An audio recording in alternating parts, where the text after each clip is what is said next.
That's a great picture.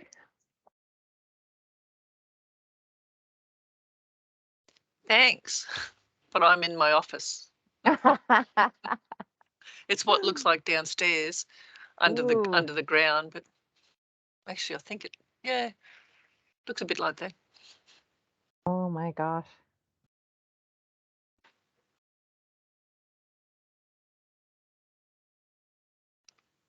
I thought I'd be the only.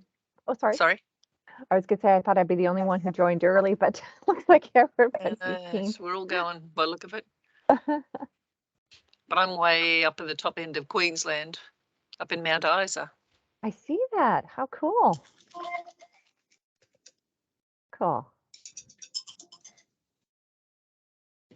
So you look like you're in Brisbane? I'm in Brisbane. Yeah. I should put a bit more exotic background behind me. Let's see, what do I have? Turn. Is that the real background? That's a real background. There. I'll put my boat up. No. I was going to put the Queensland Maroons. Oh, well, there you go. There you go. That's a flashback to about 3 years ago in Thailand. Well, I was going to say it looks a bit like Thailand. Yeah. Oh, good times. Ooh, Miranda's coming too. We'll have to admit her. Oh.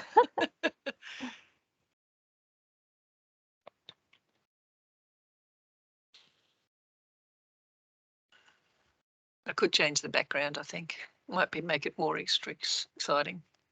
I don't know. I think that's pretty good. It hides me a little bit, I suppose. It's a bit dark. What is how high is that ceiling in there? A few meters, like about 10 or so.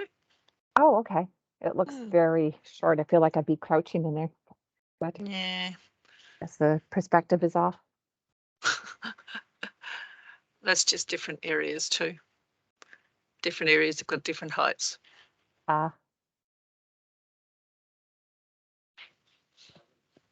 But my area is the surface, actually. I now look after the surface of the Mount Isa mines. Oh, okay. The whole surface, not the mines itself, but the processing area. Interesting. I'm sorry. It is what kind? It is coal mining there, or no? It's hard to tell. I'm from Canada. Lead, Sorry, zinc, copper.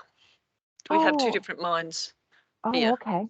Close. Yeah, we have lead, zinc, one mine, and copper, the other mine. Oh my gosh. So we have a lead zinc processing area and a copper processing area. So we have two smelting. Oh, fantastic. Two smelters. Did a little bit of that in back in Canada. Yeah, that's quite an interesting chemical process, frothing and everything. Yeah.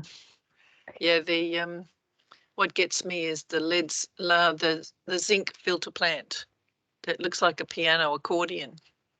You know those things here.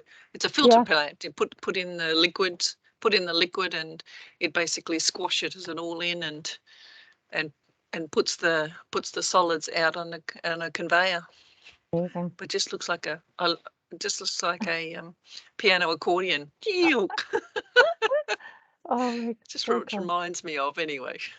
Oh, we're getting a whole load of people now. Kidding. All right, well, I'll go on mute. Sorry. I will too. Nice to meet you. Nice to meet you too. See ya.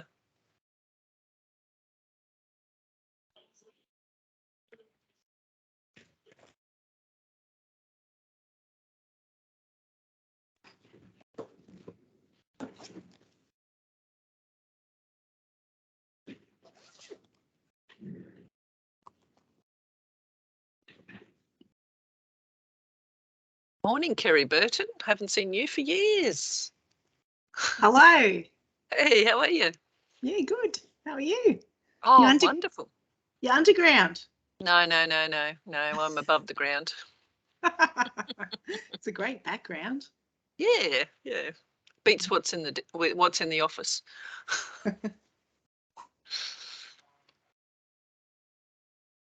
Try and get my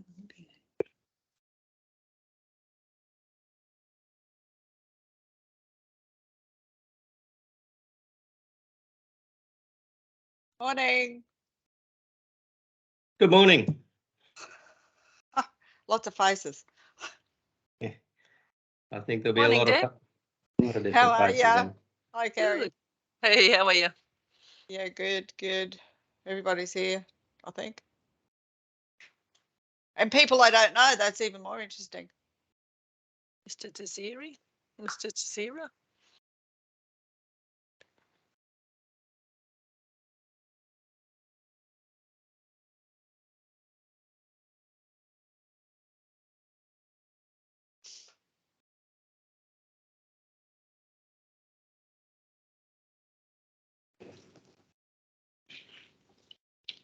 Yeah.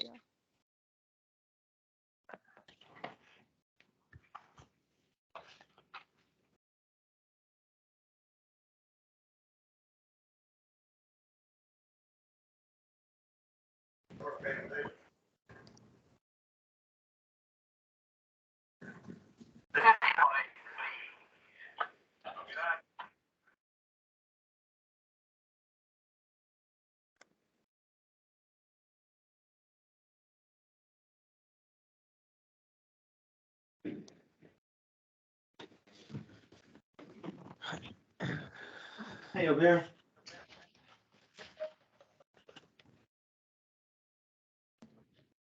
Oh, okay, all right. Yeah. Yeah, no worries. All right, we'll do it. Okay, thanks, bye.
Um,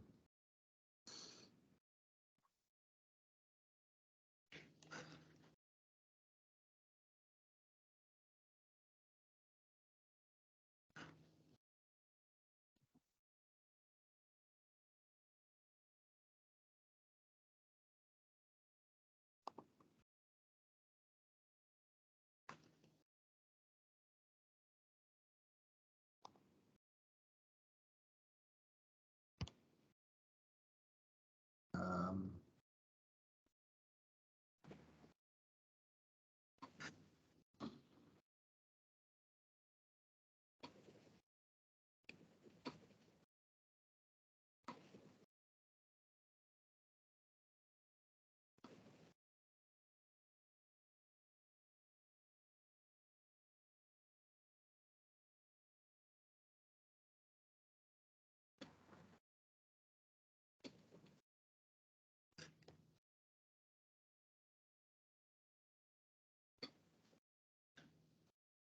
Morning, Sam. Morning, Deb. Morning, everyone. We'll just wait a moment. There should be a few more joining.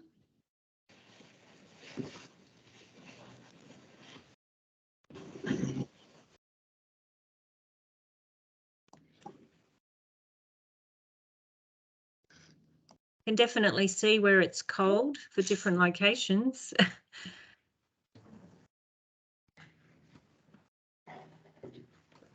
Actually, I'm in Brisbane. It's just the office is cold. Or just outside. I'm in Mount Isa and the office is freezing, so, but it's lovely outside too.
Okay, well, we might kick off and see how we go.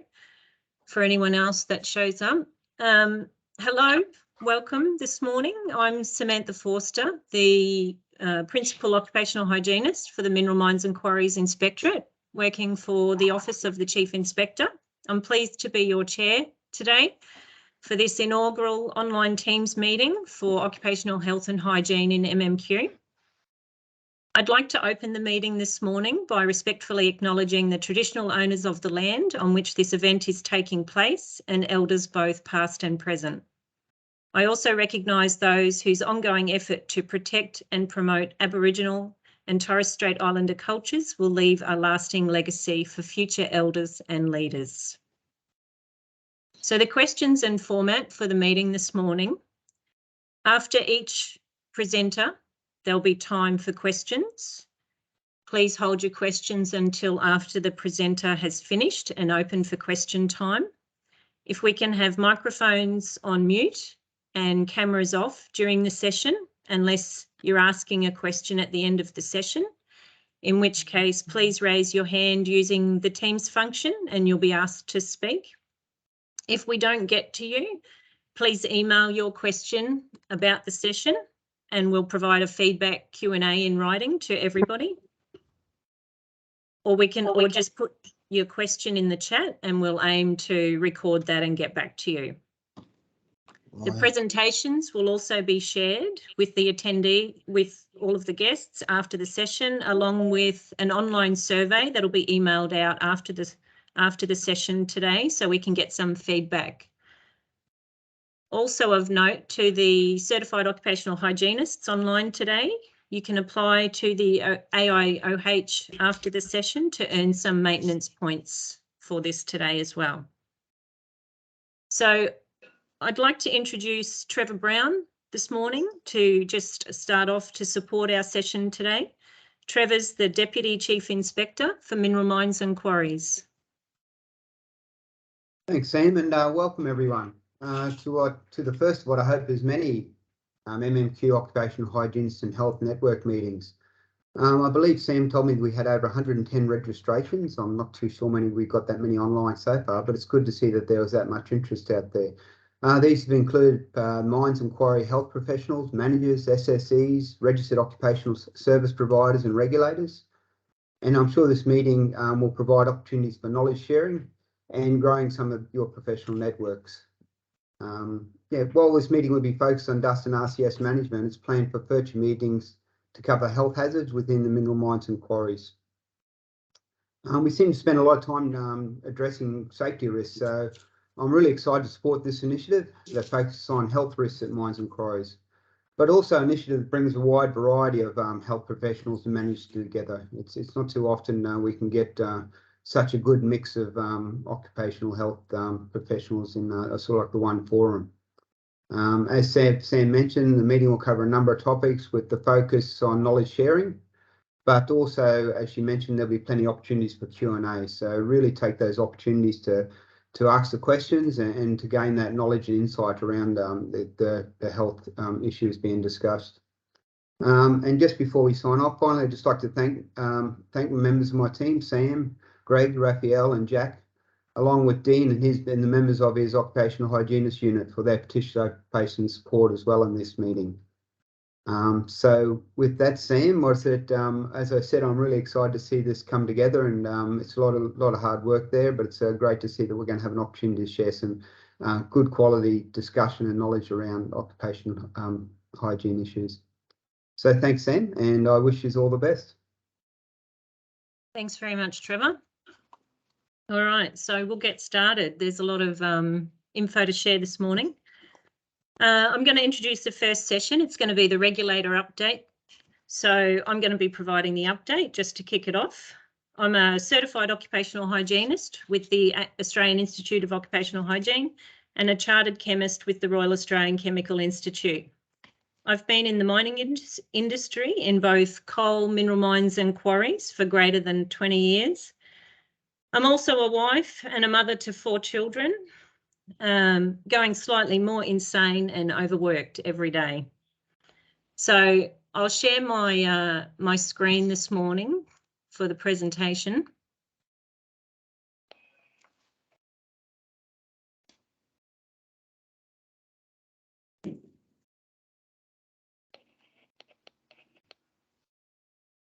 So can everyone see regulator update PDF PowerPoint on the screen? Yes. Yes. Thank you.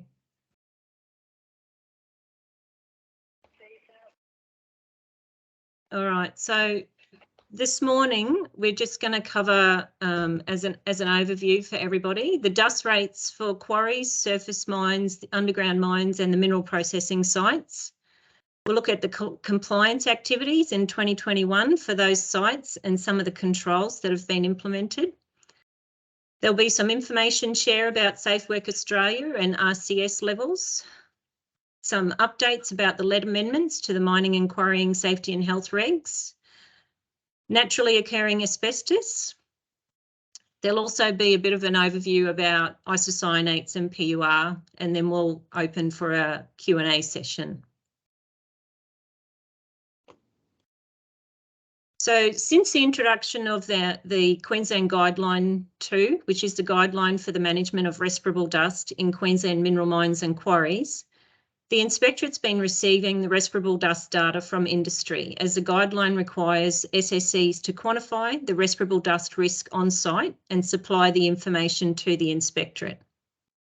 If we take a look at the quarry sector initially at their exceedance rates, the graph shows the percentage of exceedances across the quarrying industry from all the operating sites since 2017, which is when QGLO2 was introduced.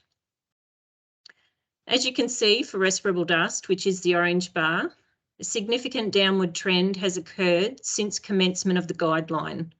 However, for crystalline silica, a different story can be seen. The first 3 years show a lot of hard work from industry, with an initial downward trend followed by the occupational exposure limit being halved in September 2020 from 0.1 milligrams per cubic metre to 0.05 milligrams per cubic metre. This had a big impact on the quarries, as you can see, with the exceedance rate more than doubling at this time, and the trend is still increasing. The quarry's exceedance rate for both RCS and respirable dust was the highest across all sectors initially, including underground mineral processing and surface sites. However, it is the sector which has made the biggest gains in their respirable dust control and has reduced respirable dust by greater than 10 times in just 3 years, and initially reduced the crystalline silica by more than 3 times for the same time frame. The impact of the crystalline silica OEL reduction was felt across all sectors.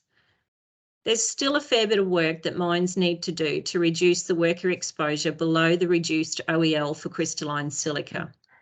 And for every 1 respirable dust exceedance, there have been 38 reported crystalline silica exceedances in the last financial year, highlighting that just because respirable dust may be at an acceptable level, it doesn't mean the crystalline silica exposure is acceptable.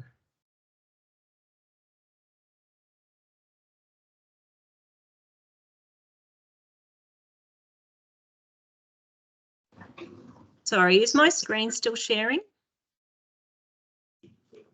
Yep. Yep. Yes.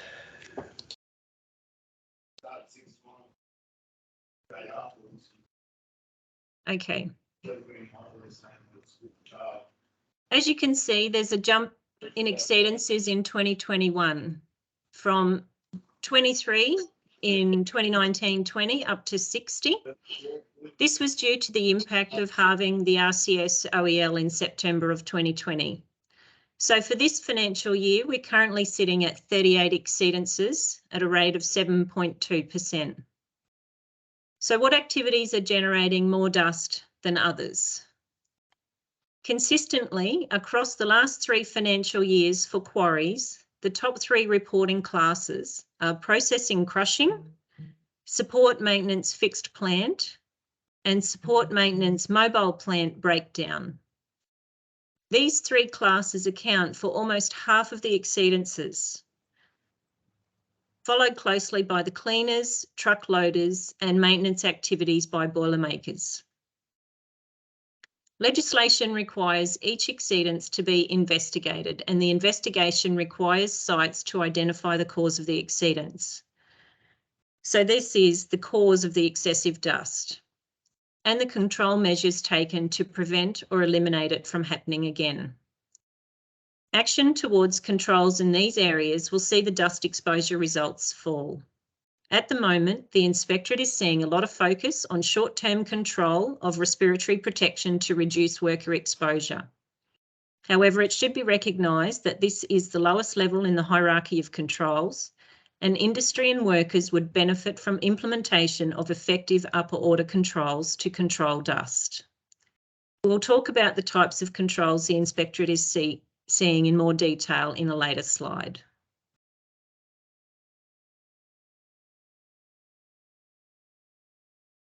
Exceedances for quarries for respirable dust.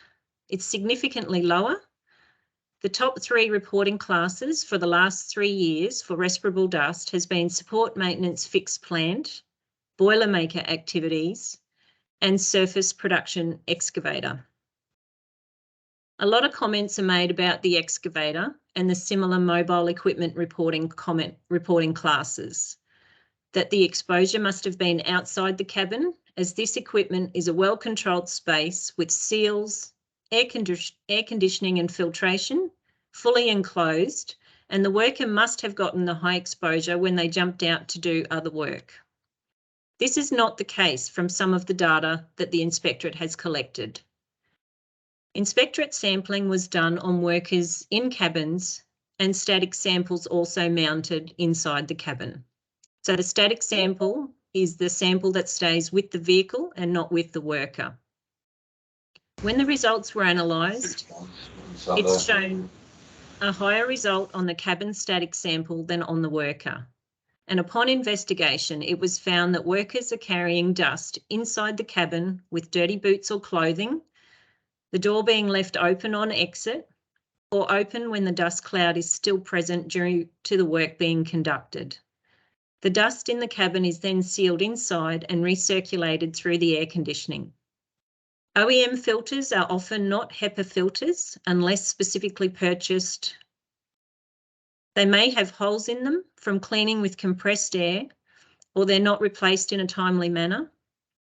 The air conditioning system might also be near the footwell of the worker and blows the dust around because of the confined space of the cabin, actually concentrating the dust and increasing exposure. So don't assume enclosed cabins are effective unless you can quantify that they are.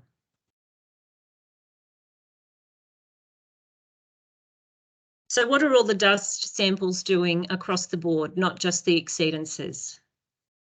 In 2021, only 0.2% of respirable dust sample concentrations are greater than 50% of the OEL. This is termed the action area for controls. This is reduced from 0.8% in 2021. Quarries typically would not expect to see any increase in exceedances for respirable dust and could conclude that dust controls are effective for their respirable dust management currently. Whereas for crystalline silica in 21-22, 14.8% of samples indicate action is required and controls for work activities for these workers, which is increased from 2021, indicating to reduce the RCS exposure requires action to implement and maintain more effective controls. Quarries still have some work to do to continue to reduce the crystalline silica exposure to workers to below the OEL as a minimum. Keep in mind also Safe Work Australia, which is the national policy setting body for the exposure standards in Australia, have stated that crystalline silica concentrations of 0.02 milligrams per cubic metre is recommended to protect workers from fibrosis, silicosis, and minimise the risk of lung cancer. Changes in the lungs have been observed for workers exposed above 0.02 milligrams per cubic metre, even though the exposure standard is currently set at 0.05 milligrams per cubic metre, which has been done for practical reasons and is not just a health-based exposure limit.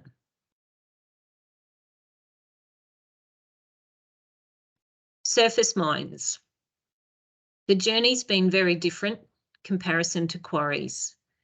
Again, respirable dust appears to be under control as exceedances are very low.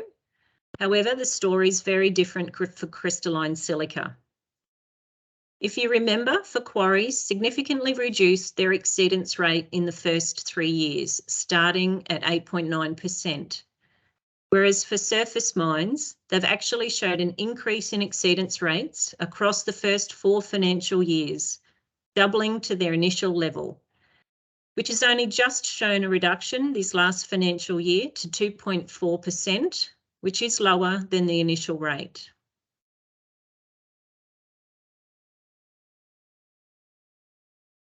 Crystalline silica exceedances. As you can see, there's been a jump in exceedances in 2021 from 23 to 33, again due to the halving of the crystalline silica occupational exposure limit in September of 2020. So we're currently sitting at 8 reported exceedances for this financial year with an exceedance rate of 2.4%. The consistent top reporting class activities for the last 3 financial years for high dust is in export bagging, processing crushing, and the support maintenance fixed plant and mobile plant and blast and drill. For both surface mines and quarries, the reporting classes of processing crushing and the support maintenance fixed plant are the consistent reporters for the highest number of exceedance and highest dust exposure.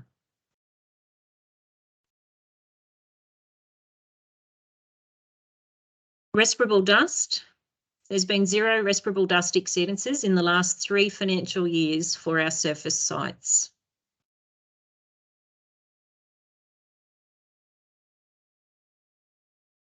So for all the samples received from surface sites, not just exceedances, this is the breakdown in concentration range. Only 0.3% of respirable dust sample concentrations in 21-22 are greater than 50% of the OEL, which is the action area, down from 0.4% from the previous financial year. For RCS, approximately 9.6% of samples require action on maintaining and implementing effective controls for workers, down from 14.3% in the previous financial year. This would indicate that the exceedance percentage may continue to trend down for surface sites. Mineral processing sites. For crystalline silica, have initially had a high exceedance rate and shown an initial trend down, but have been impacted back to almost original levels as the OEL was halved. Most of the exceedances in this financial year for this sector are related to drill and blast development activities on site.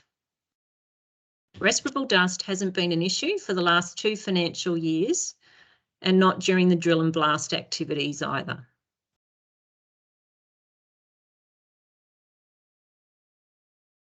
So the reporting classes for crystalline silica.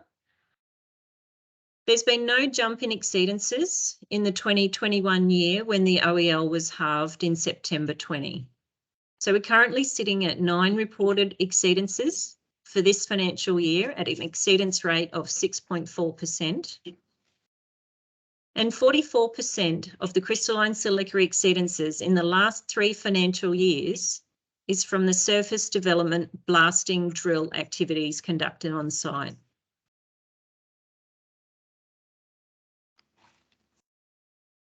So there's been 0 respirable dust exceedances in the last 2 financial years. The data on the screen is from 1920.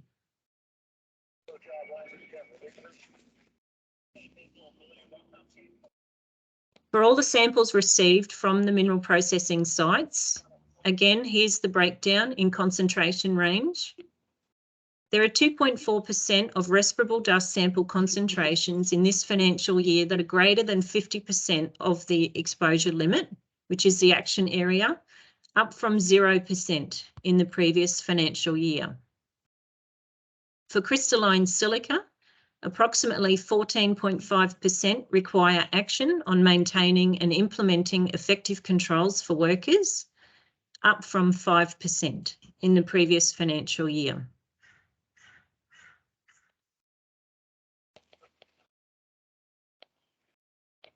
Underground sites. Here's the exceedance rates for undergrounds. So undergrounds have made some improvements on reducing the dust exposure just before the OEL reduction. However, they were the group most impacted, with the exceedance rate increasing more than 3 times the rate prior to that introduction. The latest figures from this financial year are starting to show some improvements in this area.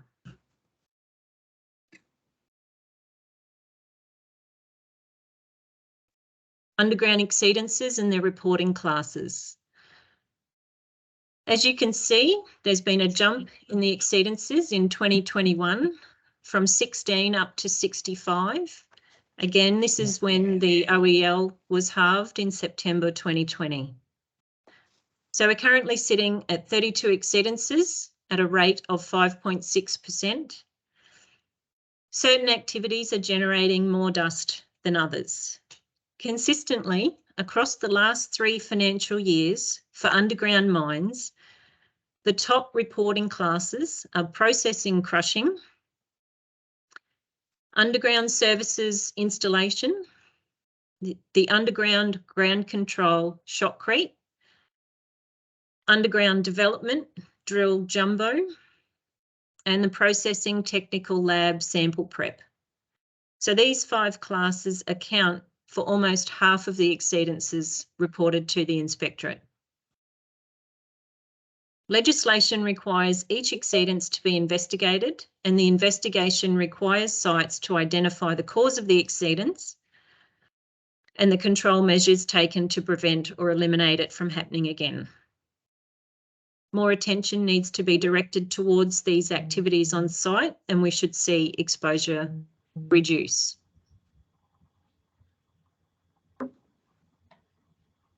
Respirable dust, significantly lower exceedance rate than crystalline silica.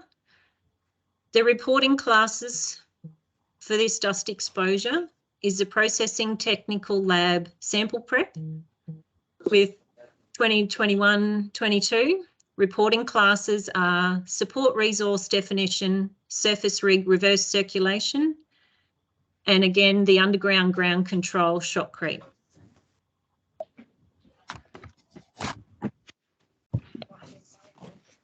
For all the samples received from the underground sites, this is the breakdown in their concentration ranges. There's 0.8% respirable dust sample concentrations in this financial year are greater than 50% of the exposure limit in the action area, which is up from 0% in the previous financial year. For crystalline silica, 16.3% require action on maintaining and implementing effective controls, which is up from 15.6% in the previous financial year.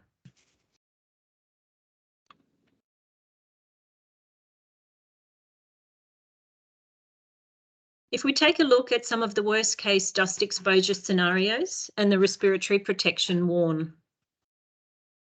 So in quarry sites for crystalline silica, there's been reported a quarry worker exposed at 14 times the exposure limit in a personal dust sample in 2019. The worker's duties over the shift reported as maintenance of fixed plant, cleaning bag out dust collectors, and the worker reported wearing both PAPR and P2 half face for some of the shift. The worst case in quarries in 2022 was at 9 times the exposure limit and reported as crushing and screening and excavator use. The worker reports wearing RPE all shift, but has not identified what type of RPE. Keep in mind also that the reported dust concentrations are averages, and as such, the worker would have been exposed to higher levels than 9 times and lower levels during the shift. If a properly fitted P2 disposable mask was used, then the worker would still have received a dose, as it's only protective at up to 10 times the OEL. For respirable dust, an exceedance at 10 times the exposure limit was reported for a crusher cleaner in 2019. The worker reports wearing a P2 half-face non-disposable mask. And the worst case respirable dust for quarries was late last year at 3 times the exposure limit for an excavator operator who reports wearing RPE part of the time, PAPR. In 22% of exceedances for quarries, no respiratory protection is worn at all. Surface mines. For crystalline silica, a 2021 sample was 10 times the exposure limit for the reporting class of technical field. The activity is described as operating a water truck, starting and checking operation of the crusher plant, conveyor belt tracking, office work. Again, a P2 half-face disposable mask was worn. For respirable dust, a 2018 sample was 1.3 times the exposure limit, activity described as bagging operator, labour hire worker, and a P3 half-face non-disposable mask was worn. There's been nil respirable dust for this sector for this year. Again, in 21% of exceedances for surface mines, no respiratory protection reported being worn at all. If we look at mineral processing, the crystalline silica, in 2018, a worker exposed to 28 times the exposure limit with a disposable P2 half-face mask on. They're working on the surface in development, blast and drill. In 2022, worker exposed at 3 times the exposure limit, reports wearing a P2 half-face disposable for part of the shift. Respirable dust in 2019, a worker exposed at 6 times the exposure limit, reports wearing RPE for some of the shift, no exceedances in 2022. And for mineral processing, in 8% of exceedances, no RPEs being worn at all. Finally, for underground mines, crystalline silica in 2018, a worker was exposed to 25 times the exposure limit and reported wearing PAPR for the whole shift. In 2022, a worker is exposed at 10 times the exposure limit, operating a loader with no respiratory protection at all. For respirable dust, worker exposed in 2018 to 3 times the exposure limit, operating a loader, and reports wearing a 3-piece full face for part of the shift with no respirable dust exposures in 2022. In 33% of the reported exceedances for underground workers, there's no reported RPE being worn at all. So exceedances are still occurring in all sectors at many times the exposure limit. Respiratory protection is a valid control at the bottom of the hierarchy list. But do the workers know how to wear it? Do they know what mask to wear? How to tell if it fits correctly? It's not effective if it's not introduced into the workplace correctly. So in the guideline QGL02, in section 3.3.4, there's selection, use and maintenance of respiratory protection, says the SSE must ensure that the selection, use and maintenance of respiratory protection conforms to Australian New Zealand Standard 1715, which is the selection, use and maintenance.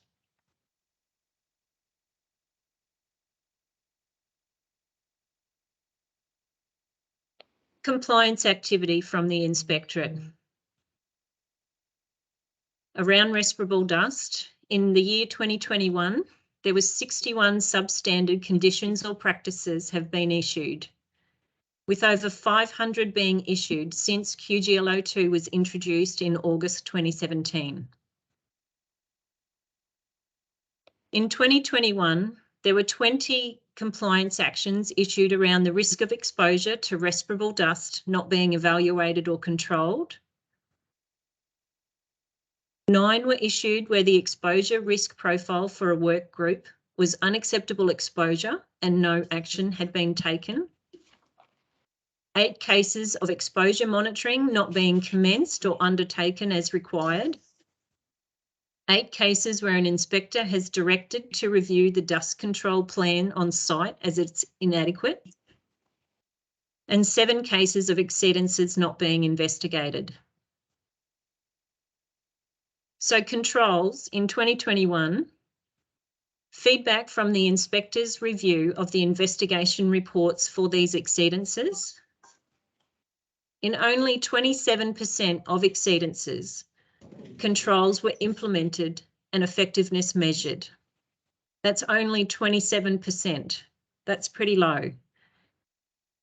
In 30% of cases, there was no identification at all, and 43% had partial identification. Investigation reports and results were communicated to workers in 76% of exceedances for 2021.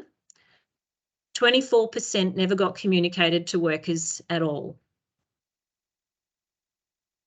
So the failed primary controls for the dust exceedances. In 42.5% of cases, they were a failed engineering control. 40% of cases was a separation issue. 12.5% related to administrative controls. PPE in 2.5% and no controls at all in 2.5%.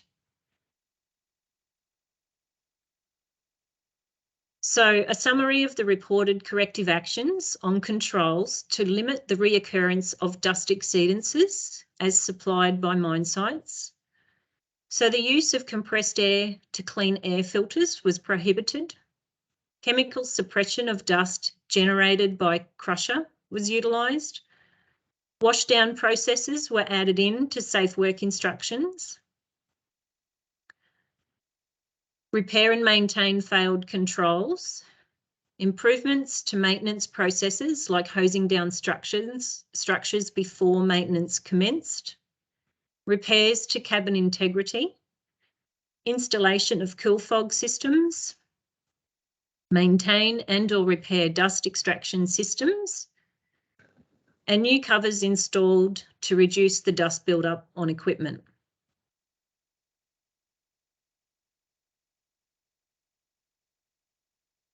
So moving on to Safe Work Australia and their proposal to further lower the exposure limit for crystalline silica. So the 2018 expert evaluation report from Safe Work Australia for crystalline silica recommended reducing the TWA, the exposure limit from 0.1 milligrams per cubic metre down to 0.02 milligrams per cubic metre to protect workers from fibrosis and silicosis and consequently minimise the risk of lung cancer. Stakeholder feedback and discussions nationally indicated that there were measurability and practicality issues with the exposure limit at 0.02 milligrams per cubic metre. In July 2019, Safe Work Australia members considered 2 options for the crystalline silica exposure limit, 0.02 milligrams per cubic metre or 0.05 milligrams per cubic metre. In the context of the evaluation report, stakeholder feedback and advice, members resolved to recommend a reduction in the exposure standard to 0.05 milligrams per cubic metre, implement the reduction as soon as practicable, but by a date no longer than 3 years, and further investigation be undertaken into the measurement and practical considerations that would enable a future reduction to an exposure limit of 0.02 milligrams per cubic metre. The exposure limit of 0.05 milligrams per cubic metre was implemented in all jurisdictions by the 18th of November 2021. So that was implemented in Queensland mining in September 2020. The only exception was Tasmania, which is working to adopt it in the near future. At members' requests, Safe Work Australia undertook further work around the future adoption of the 0.02 milligram per cubic metre exposure limit for crystalline silica. The agency was also tasked to investigate whether a short-term exposure limit, a 15-minute exposure, could be applied in combination with the 8-hour exposure limit for crystalline silica. SLR Consulting Australia were engaged to undertake a literature review, report on relevant health effects in the lungs, and if indicated, recommend a short-term exposure limit or a peak limitation for crystalline silica. Glossop Consultancy were also engaged to investigate the current sampling and measurement methods for crystalline silica. In December 2021, Safe Work Australia recommended lowering the crystalline silica exposure limit to 0.025 milligrams per cubic metre with a 3-year transition period.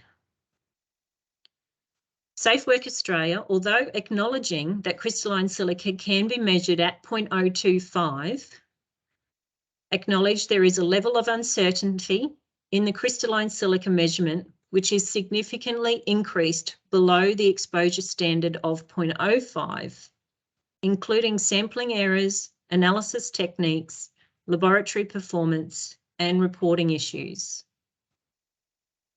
The Australian Institute of Occupational Hygiene and the National Association of Testing Authorities provided submission to Safe Work Australia highlighting these issues. Resources Safety and Health Queensland, for both coal and mineral mines, also made submissions which were not supportive of the exposure limit reduction at this time and asked for peer review of the reports. Submissions from industry groups were also made to the Resources Minister in Queensland, indicating no support for the reduction at this time. The outcome of the Safe Work Australia meeting was the Safe Work Australia board rejected the proposed new crystalline silica limit, and the crystalline silica level will remain at 0.05 milligrams per cubic metre for the foreseeable future.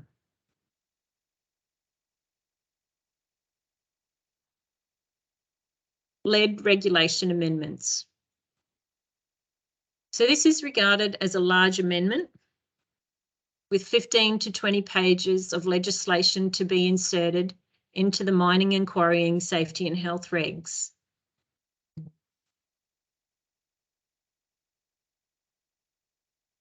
The mining and quarrying safety and health regs will change from a 2017 version to a 2022 version due to the significant changes involved. The amendments have been written to future-proof the regs for future health hazards and health surveillance requirements. There'll be an insertion to Chapter 2, Part 14, Division 2, Managing Risk from Exposure to Particular Hazards, lead as a risk to be managed in the regulations, along with other health risks of asbestos, heat, oxygen, radiation. The health surveillance and management of lead is likely to be a new schedule where it previously appeared in the regulations as an NOHSC reference only. So the general and respiratory health surveillance will be moved to this schedule also. Previously, there's been no reporting to the inspectorate on blood lead levels.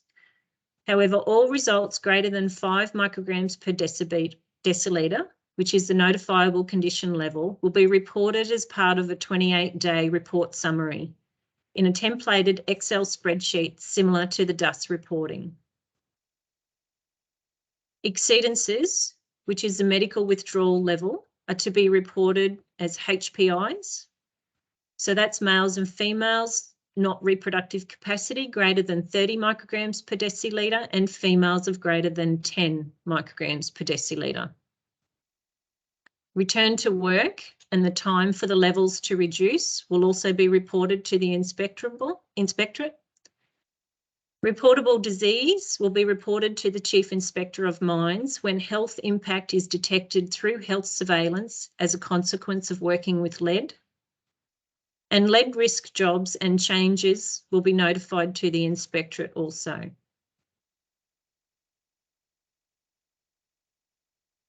Lead health surveillance will be within 7 days of a medical withdrawal. That's the exceedance.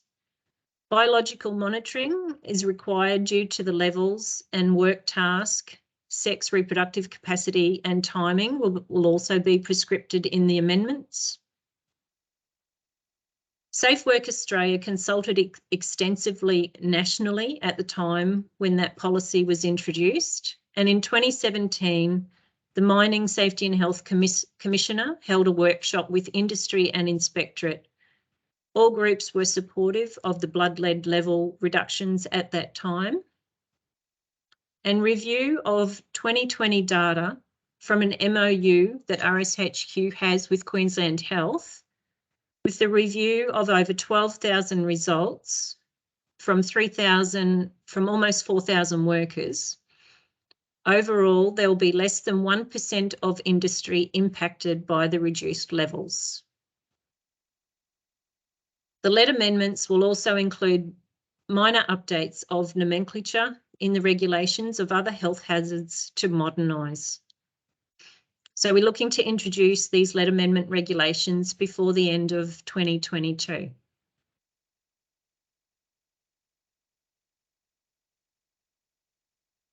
Naturally occurring asbestos. So this means the fibrous form of the mineral silicates belonging to the serpentine and amphibole groups of the rock-forming minerals commonly found in the serpentinites, altered ultramafic rocks and some mafic rocks. The fibrous form of asbestos, also known as asbestiform asbestos, have a crystalline structure that when mechanically broken or crushed readily separates lengthways into the flexible, durable and increasingly thinner fibres. Asbestiform asbestos is considered a carcinogen. Naturally occurring asbestos may be encountered on your site, and exposure can cause mine dust lung diseases. Legislation requires action to prevent exposure and protect workers' health. Assessment of airborne asbestos is carried out using the specified guidance note in the mining and quarrying regulations. Section 148 of the mining and quarrying regs also prohibits the types of asbestos mentioned in Schedule 3, Column 1 at a mine or quarry to be used for a prohibited purpose mentioned in Schedule 3, Column 2.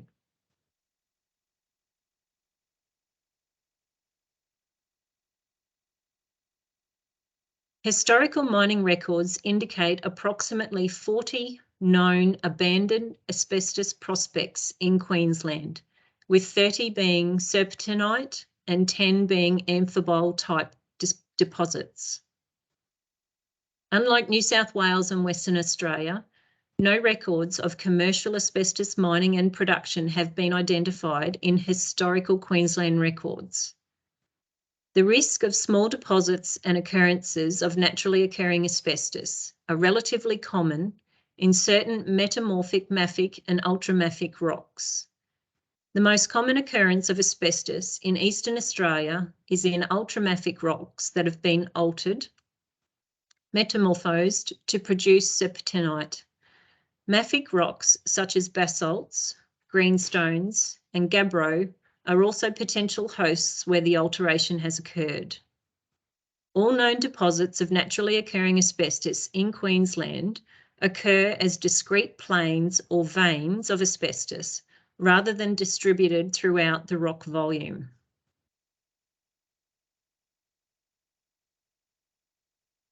The GeoRes globe allows multiple layers of graphical data to be applied to the Queensland base map. It is proposed that sites will be able to overlay the map with the potential for the naturally occurring asbestos, to identify the probability of presence of naturally occurring asbestos and the need for sites to conduct further investigations to confirm its presence on their site.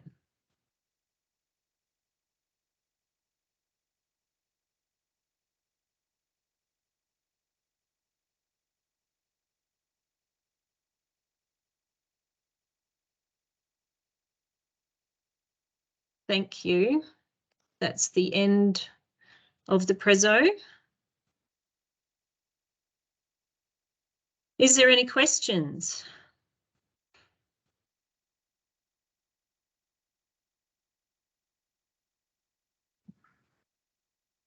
Hi, Sam. Yes. Mark Benson here from Anglo. Hi, Mark. Just a question on the last part around the naturally occurring asbestos and that res geoglobe that you mentioned. Is that that's something foreign to me? Might be to others as well. But is that a free access that anyone can use, or is it a licensed access? No, that's a free access, is my understanding. So the Department of Resources runs that platform, but my understanding it's free to the public for anyone to use. Oh, that's great. Okay, thank you. I'll pass that on to our database person as well for our projects. Cheers.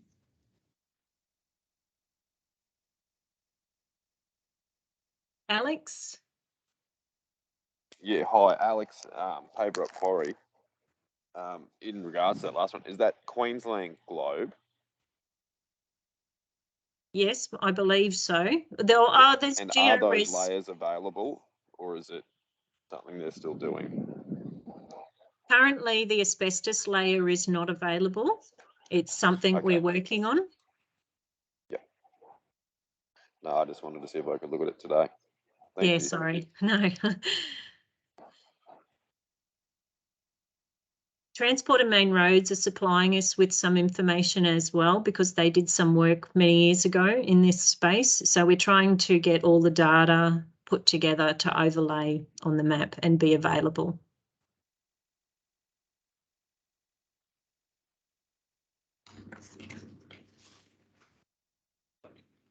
Okay, so thank you for your time. If we might move on because I took a few minutes too long.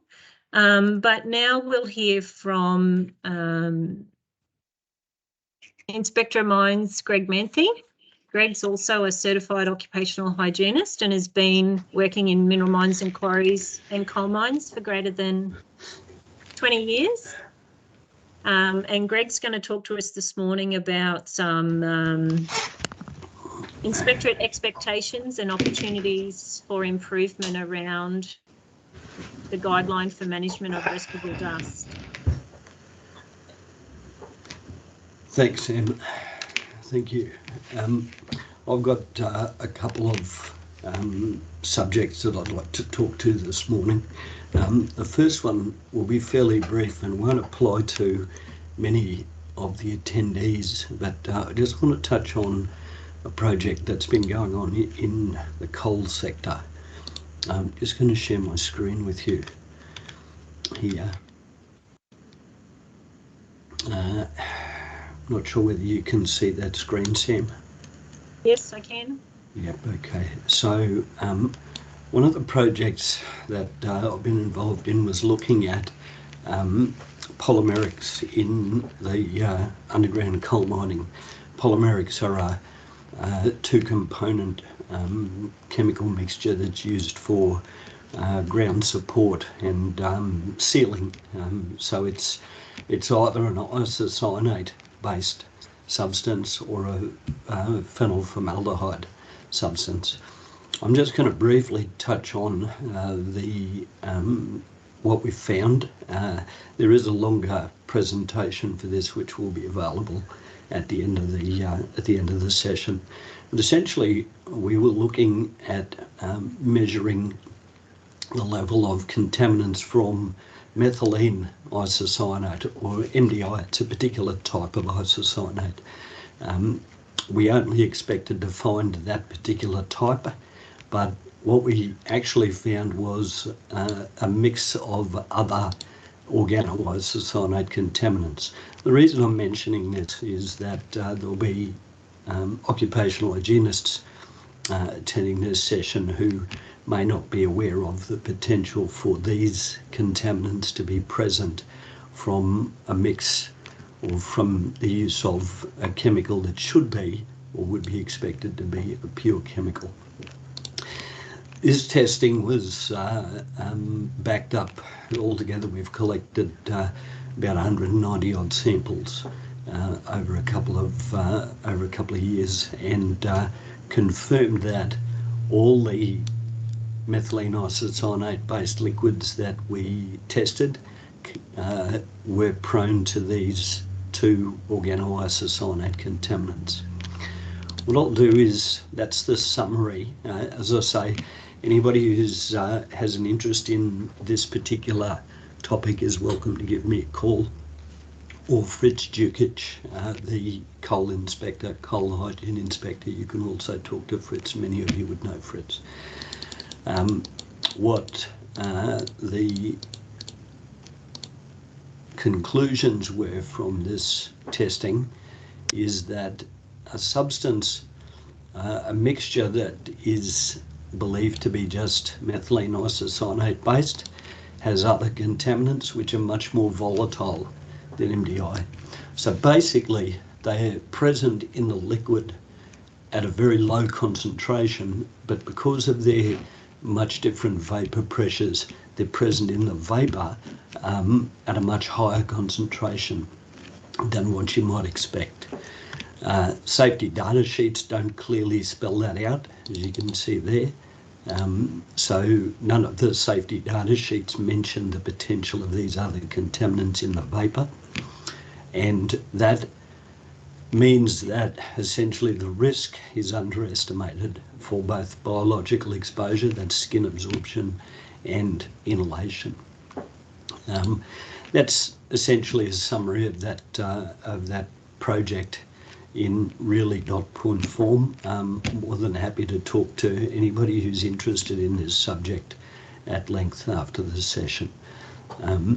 But as I say, this won't affect anybody working in surface mining. It's predominantly an underground issue, but can be present in underground metalliferous mines. It's not just limited to coal.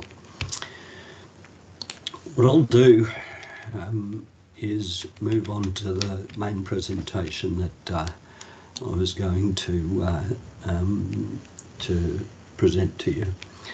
This presentation is a mines inspector's perspective of QGL2, the application of QGL2 in the MMQ sector. Our involvement from the inspectorate is pretty much going out to sites and checking to see whether or not a site is in compliance with QGL2. And what I'd like to ideally use this session for is to give you some idea of what we look for when we go out to a site and the kind of things that I'm finding, so that hopefully we can you can understand what I'm looking for, and we can make things more effective for the SSEs in terms of meeting their obligations. What I'd also like to invite, at probably great risk, is for any of the participants who have suggestions for ways that the inspectorate can assist you to undertake these services for SSEs, if you can please let us know, so that ultimately we can work with hygienists to make sure that SSEs know what they want to do or know what they need to do and can achieve it. So essentially what I'll cover first is a little bit of the fundamentals of QGL2, if you like. So section 3.1, basically the SSE has to identify the hazard. So where does dust come from on their site? How is it generated and who's at risk? So we'll look for whether or not dust has been identified. We'll look at risk registers, we'll look at JSCAs, and try to get some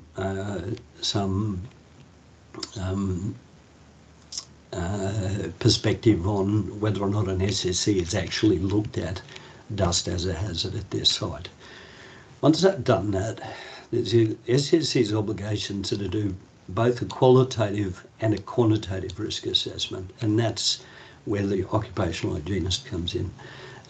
Ideally, the hygienist will be involved at this first stage as well, because I've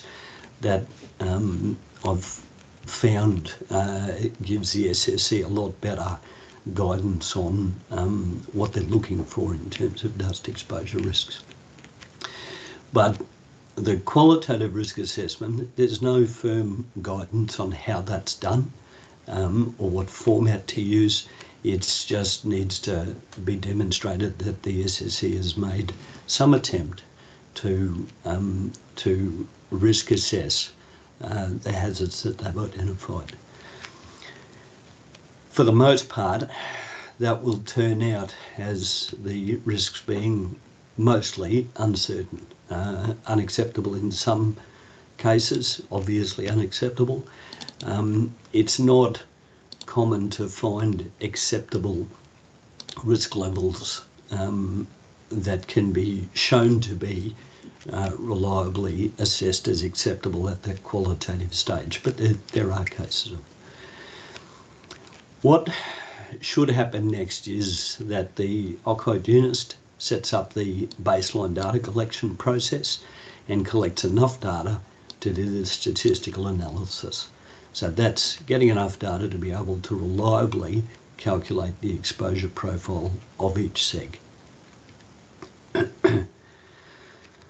In terms of the statistical analysis, the three things that I'll look at a site, the three numbers that I'm interested in is the upper confidence limit of the average, and the spreader data, the GSD. So those three are the numbers that I look for.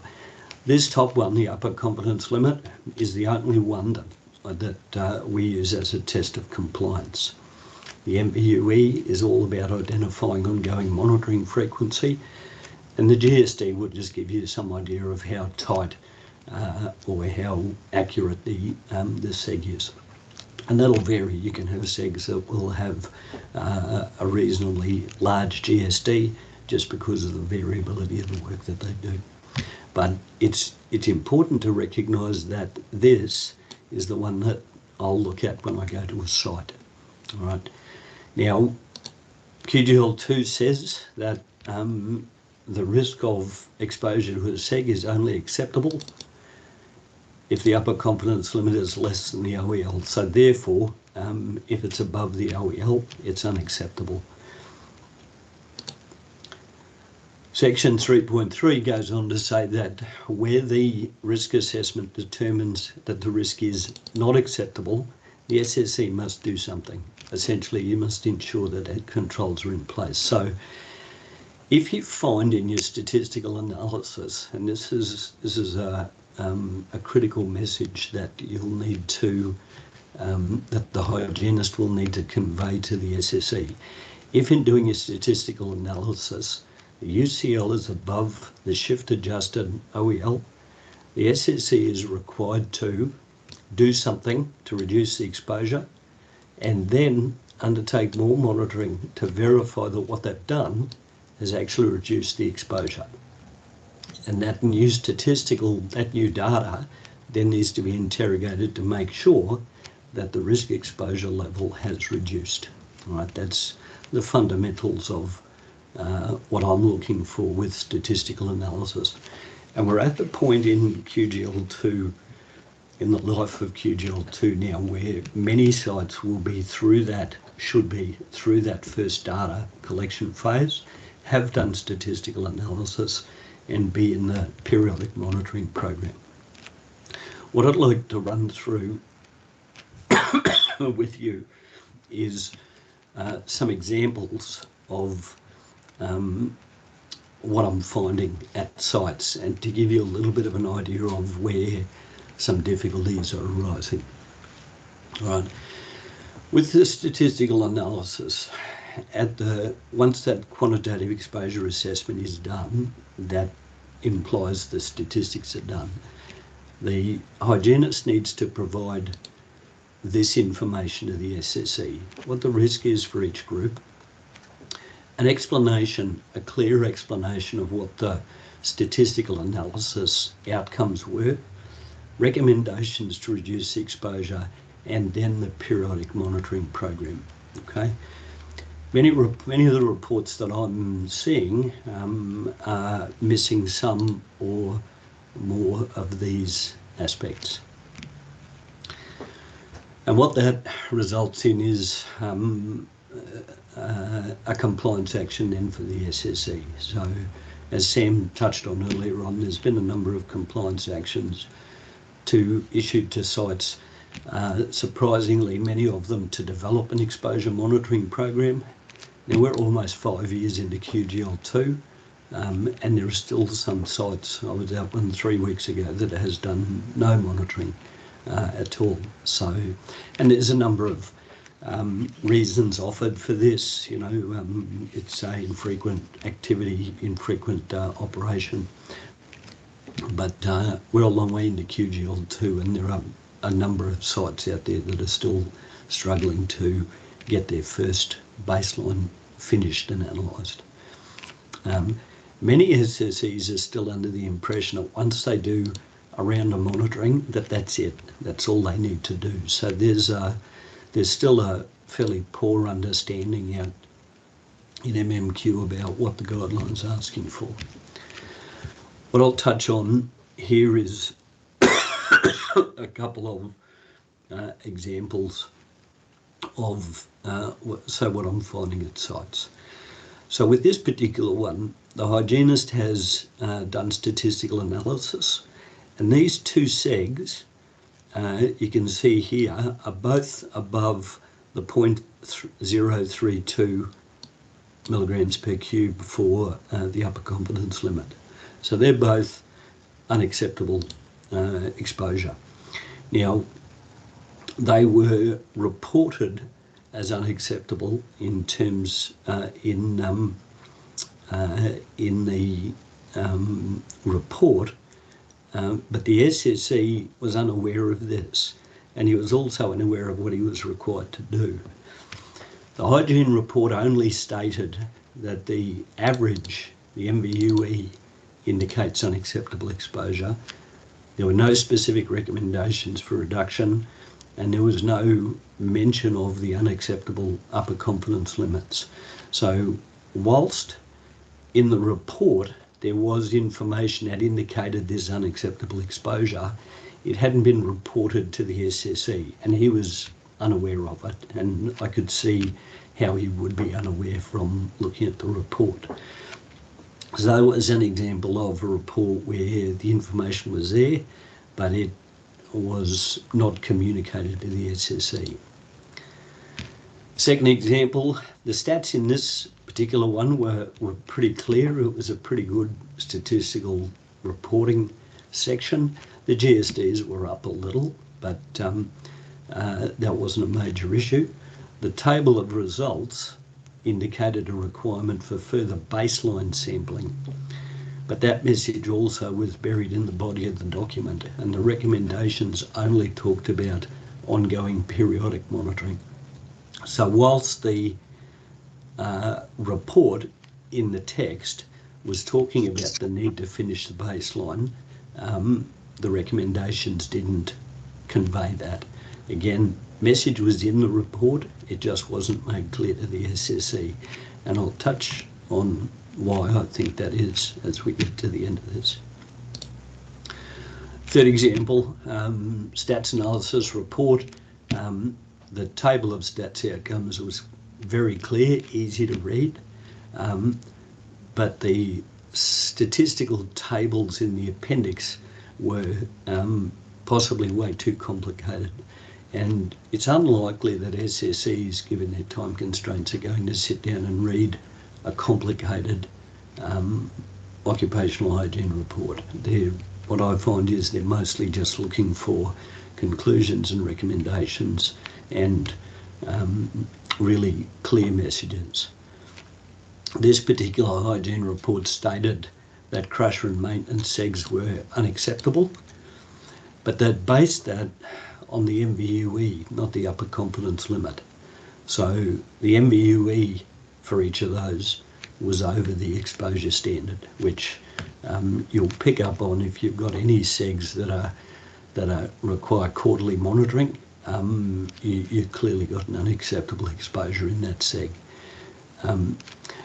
In this particular site, supervisors, water carts were also unacceptable based on the UCL, but they weren't reported as such because the MVUE was below. So in this case, it was the occupational hygienist was using the MVUE as the measure of acceptability incorrectly. I just find where my mouse has gone.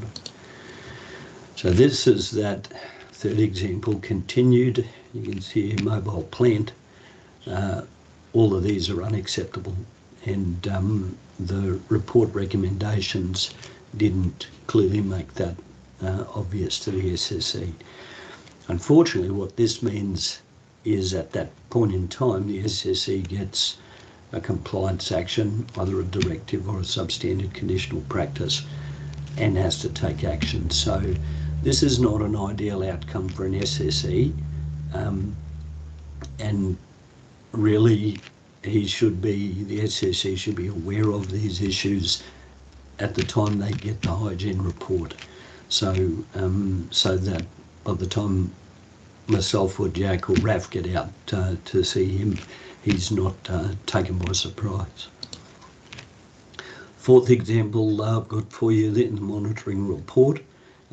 Baselines for a number of segs had all been completed and the stats could now be done, but there was no recommendation for that in the report, and the SSE, again, not familiar with or adequately familiar with what the guideline asks for. He didn't ask for stats to be done, and so again he was caught unawares at the time, as he thought he'd done everything he needed to do. Make sure in your reporting to your SSEs that if stats can be done, if there's the next step that they need to take, that you make them aware of that and recommend it. Last example I've got is a site that had been serviced by 3 different OC hygienists, and this is where there's always going to be some divergence between 2 hygienists. What's the old saying? You get 3 hygienists in a room and you get 5 different opinions. If a hygienist goes to a site, they will set up an exposure monitoring program as they see the site. A second hygienist could set up a different program. That's not to say that either of those is wrong. There's a number of ways that you can establish an occupational hygiene program, and we rely on the hygienists, the overseeing OC hygienists, to use their professional judgment. You know, in this case, there were 3 different, 3 slightly different programs. The first hygienist that went out, so these are the 3 different hygiene providers, identified 1 seg, 15 workers, collected 11 samples, recommended resampling as soon as practicable because the crushing plant was not operating on the day that they came out.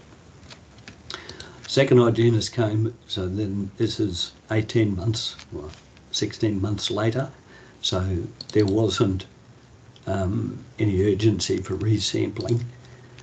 Second hygienist came out, single seg, collected 4 samples. Again, the crushing plant was not operating at that site, and they recommended further samples to get statistics. Third hygienist came out, 1 seg. There was no indication of number of workers. recommended developing a monitoring plan, undertaking stats and collect 6 samples in the next 2 years. So here we've got 3 years worth of data, if you like, and still no statistics. And the surprising thing that I found was I found that the site had a fixed crushing plant, had a workshop, had a mobile plant, there was a full-time blast hole driller and shot firer, and there was a sample laboratory with 2 full-time employees. All previous hygienists had missed these segs, and from my sampling it looks like I'll get possibly an action limit result from one of these. Right, so this site could have up to 5, arguably could have up to 5, maybe 6 different segs based on what I've seen at the site. So there's a fair bit of variability in those in the reporting, but the main thing for me is the segs that were missed.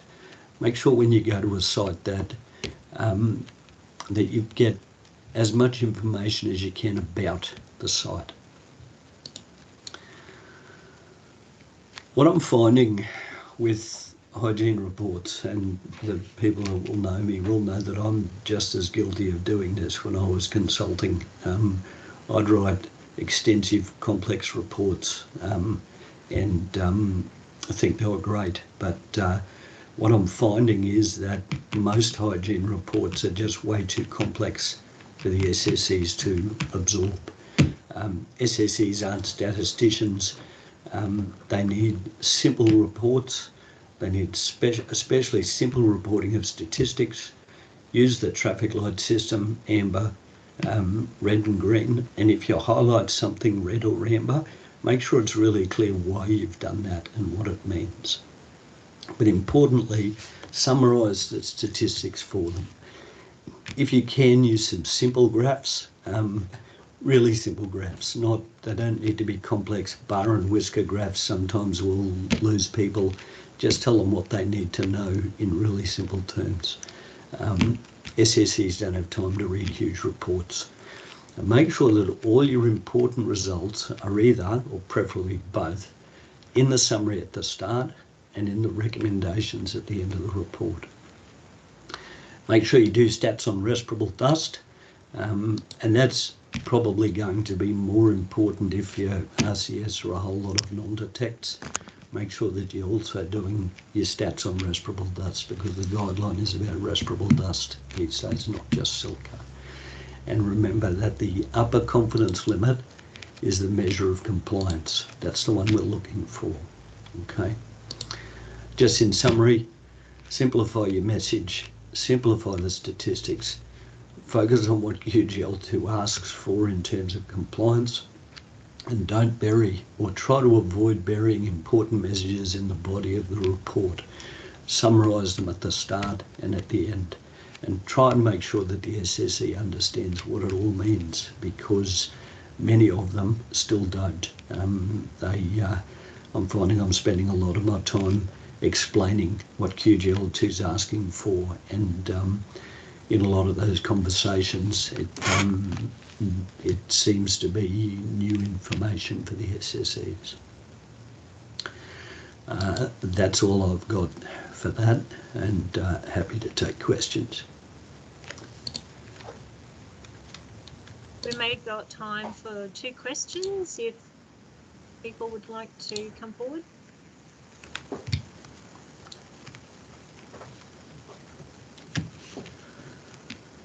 As I mentioned at the start of that, this really is, that I'm seeing a lot of really good work from hygienists out there. This really is just, I suppose, trying to make sure that hygienists understand what we're looking for, and then a bit of quid pro quo, that we understand what you would like us to do to assist you, so that in the end we can help those SSEs to achieve what they need to do. So any questions you've got, fire away. or call me later on.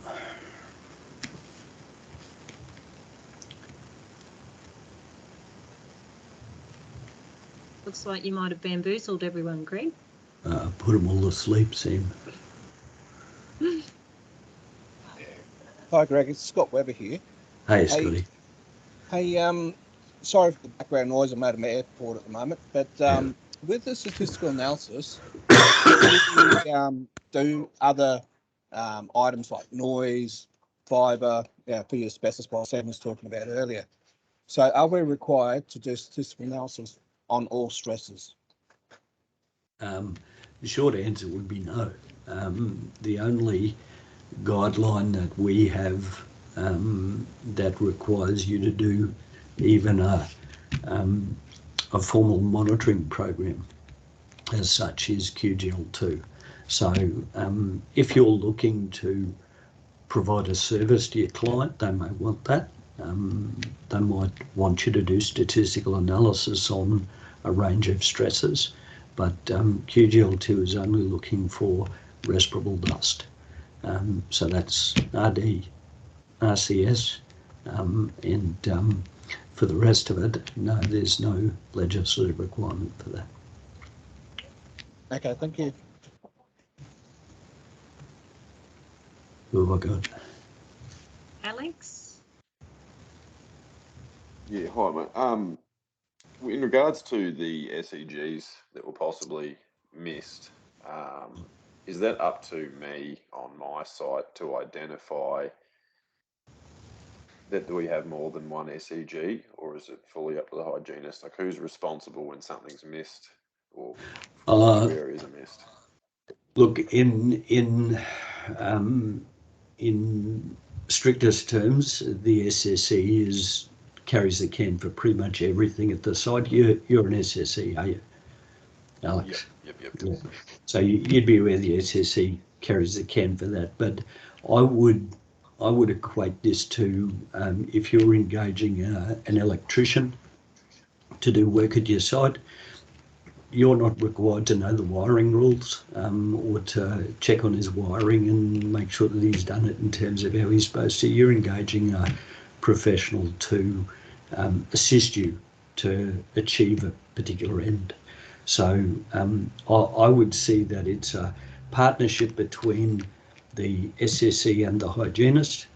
On that site that I was talking about, the sample laboratory wasn't obvious, and I would imagine that if there had been a detailed conversation between the hygienists and the SSE about, well, what is your site? Tell me what you've got going on your site. That would have become apparent that there were those work groups there. So I think that for me was just a failure of communication over a period of time. I'd like ideally to see the SSE and the hygienist have a good conversation about the context of the site, what the site does, and QGL2 has some really good, some useful checklists at the start in section 3 that talks about what do you do on your site? Do you clear ground? Do you drill and blast? Do you just pull out? Do you bag up? It runs through a big checklist of activities. And if your hygienist knows what your workforce looks like, what your activities look like, your competent hygienist will be able to put together a program for you that encompasses all of that. So basically, yes, it's the SSE's responsibility, but I would see it as clearly a partnership between you and your professional hygienist. Did that answer your question? Yep, and just the only other thing, is it up to, when it comes to contractors, like my drilling, so we don't have the drills, we use contractors. In the times where I've got the hygienist in, we may not be drilling. Not have them. Are we still, I'm still responsible for that driller while he's on my site? Yep.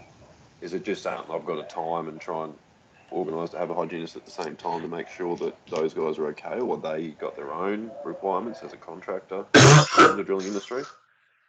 There's going to be any number of grey areas in a monitoring program. So we'll use drilling, for example. If you've got a site, let's say you engage a drilling contractor to drill your blast pattern, and you've got a drill rig there 6 months of the year, right? I would expect when I go out to a site, I would expect to see that there's been some attempt to include them in your program. But if you've got a site where a driller comes on for 2 weeks of the year, right, it's going to be difficult for you to try and coordinate that with your hygienist. So there's no hard and fast rule for that particular aspect. It really comes down to if I'm looking at your program, have they been identified as a potential risk group? And I'd be more interested not so much in have you managed to get a sample from them, but what are your control measures that you're using for that particular worker or those workers? So if I come to a site and you've got let's say we'll go back to your driller's there 1 month of the year, right, or 2 months of the year. If you can demonstrate to me that you've identified that there's a particular risk and that there are JSEAs or SOPs for standard use of the drill rig that include control of dust exposure, I'll be pretty much happy with that, as opposed to getting cranky about whether or not you've collected a sample from him or not. If you can get us some samples, include them, that's ideal. But if there has been no attempt to actually manage the dust, that's the issue that I'll be more interested in. You'll have other contractors, and when you look at drillers, if they're not drilling on your site, they're drilling somewhere else. So I would anticipate that there's possibly been a conversation between the SSE and the drilling contractor about whether or not their workers have been captured in a monitoring program somewhere, because I would expect a responsible drilling company to be undertaking some monitoring of their own, which they could then use to supplement your program to be able to give you some confidence that their exposure is controlled. Thank you, Greg. Thanks, Thanks, Alex. Alex. Sorry, we're just running short on time. I know there's another question there, but we might take it at the end if we have time, or get you to put it in the chat and perhaps we can answer it later. Sam, sorry, just my contact details are on the department's website. I'm happy for anybody to contact me separately afterwards and ask questions. If you've got particular ones, as Alex did, about your own site, feel free to give me a call. Thanks, Sam. Thanks, Greg. We'll just move on to the next session now, if we can, which is for health surveillance. So Dean Barr's going to be talking to us now. He's the Acting Director for the Occupational Health Group at RSHQ, leading the operational and policy responses to occupational health risks. And he'll be discussing the health surveillance and the guideline QGL04, which becomes mandatory for mineral mines and quarries from 1st of September 2022. Thanks, Dean. Thanks, Sam. Can you present all right? Yes. Beautiful. Good morning, everyone. As Sam mentioned, my name's Dean. I'm heading up the Occupational Health Division at RSHQ. Sorry, my preso seems to have got stuck. Does everyone see the slide that says agenda? Yes. Cool. Just noting we're short of time, so I'm going to go through this a little bit more quickly. The key takeaways from my presentation this morning around our case numbers of reported respiratory disease. Those numbers are going up. A reminder around the 1 September 22 requirement to have respiratory health surveillance in place for all workers in accordance with QGL04 guideline. So I'll briefly touch on where you can access more information for yourselves and to inform your workforce. And also just a reminder of the mobile health units now operational and is available for you to engage. Very briefly, we've had some changes at OH. The previous ED, Kerry, has moved on to head up SIMTARS, and I've taken over that role. So I report through to CEO, and our division sits alongside the inspectorate. And underneath me, I have 2 directors of the business units of Health Surveillance Unit and our compliance team. All right, just a quick overview on cases and just show you some of the trends there. So this graphic here shows the number of mine dust lung disease cases with workers with any work history in mineral mines and quarries reported to RSHQ as at the end of May, and we've hit the 100 number total there. And now these are all cases that we are aware of, with silicosis being the highest number there, followed by chronic obstructive pulmonary disease, so that's your chronic bronchitis, emphysema and the like. Then followed by multiple diseases, so these are generally a mixed dust or a silicosis with the COPD. We've got our mixed dust pneumoconiosis, other, and that includes things like diffuse dust related fibrosis. So these are sort of the non-nodular, the more sort of linear and irregular shape of fibrosis. And there's 1 or 2 cases of hard metal pneumoconiosis in there. So that's dust from hard metals, usually tools, tungsten carbide, cobalt, used for cutting, shaping and grinding other metals. And then lung cancer. So we've got 3 cases of lung cancer attributed to the mineral mine and quarry sector. When we look at those trends over time, we can see that year on year, those are increasing.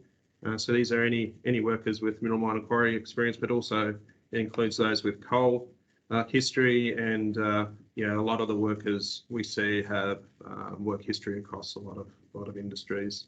But we can see a gradual increase over the recent years, and these are both current workers and retired and former workers. When we start to drill down to work history, mostly or specific to mineral mines and quarries, we can see the numbers have reduced a little. So these are the number of cases and trends for workers with at least 10 years work history in MMQ, or if it's less than 10, or at least 50% of their work history, including former workers again. So other than last financial year, that trend continues up. When we drill down further to those workers with only, say, metalliferous mines experience, we're looking at a total of 37 cases of disease reported to RSHQ, and again, silicosis sitting at 15 cases. And down just on quarry only work experience, we've got 6 cases, including one lung cancer, and we've had 9 cases of lung cancer reported. This is work-related lung cancer reported to RSHQ, and 3 of those are from mineral mines and quarries, so a reasonable proportion there. All right, just going to go in now to the respiratory health surveillance requirements, and just a quick recap for those who haven't come across why this has come about and why we're doing it. You're most likely all aware of the black lung issue in coal mining. A number of parliamentary inquiries and reviews conducted that found systemic failure and a need to improve the capability of our health surveillance as well as hazard control. So as you've seen, there's a number of identified cases in mineral mines and quarries, so it's just not an issue confined to the coal industry. And silicosis, lung cancer, probably the 2 most significant diseases we're seeing. So what is the requirement?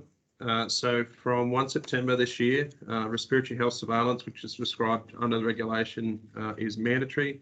The key components of that is lung function test by spirometry, chest X-ray and dual reading by B-reader radiologists, and any further investigations such as HRCT that may be required to investigate abnormalities.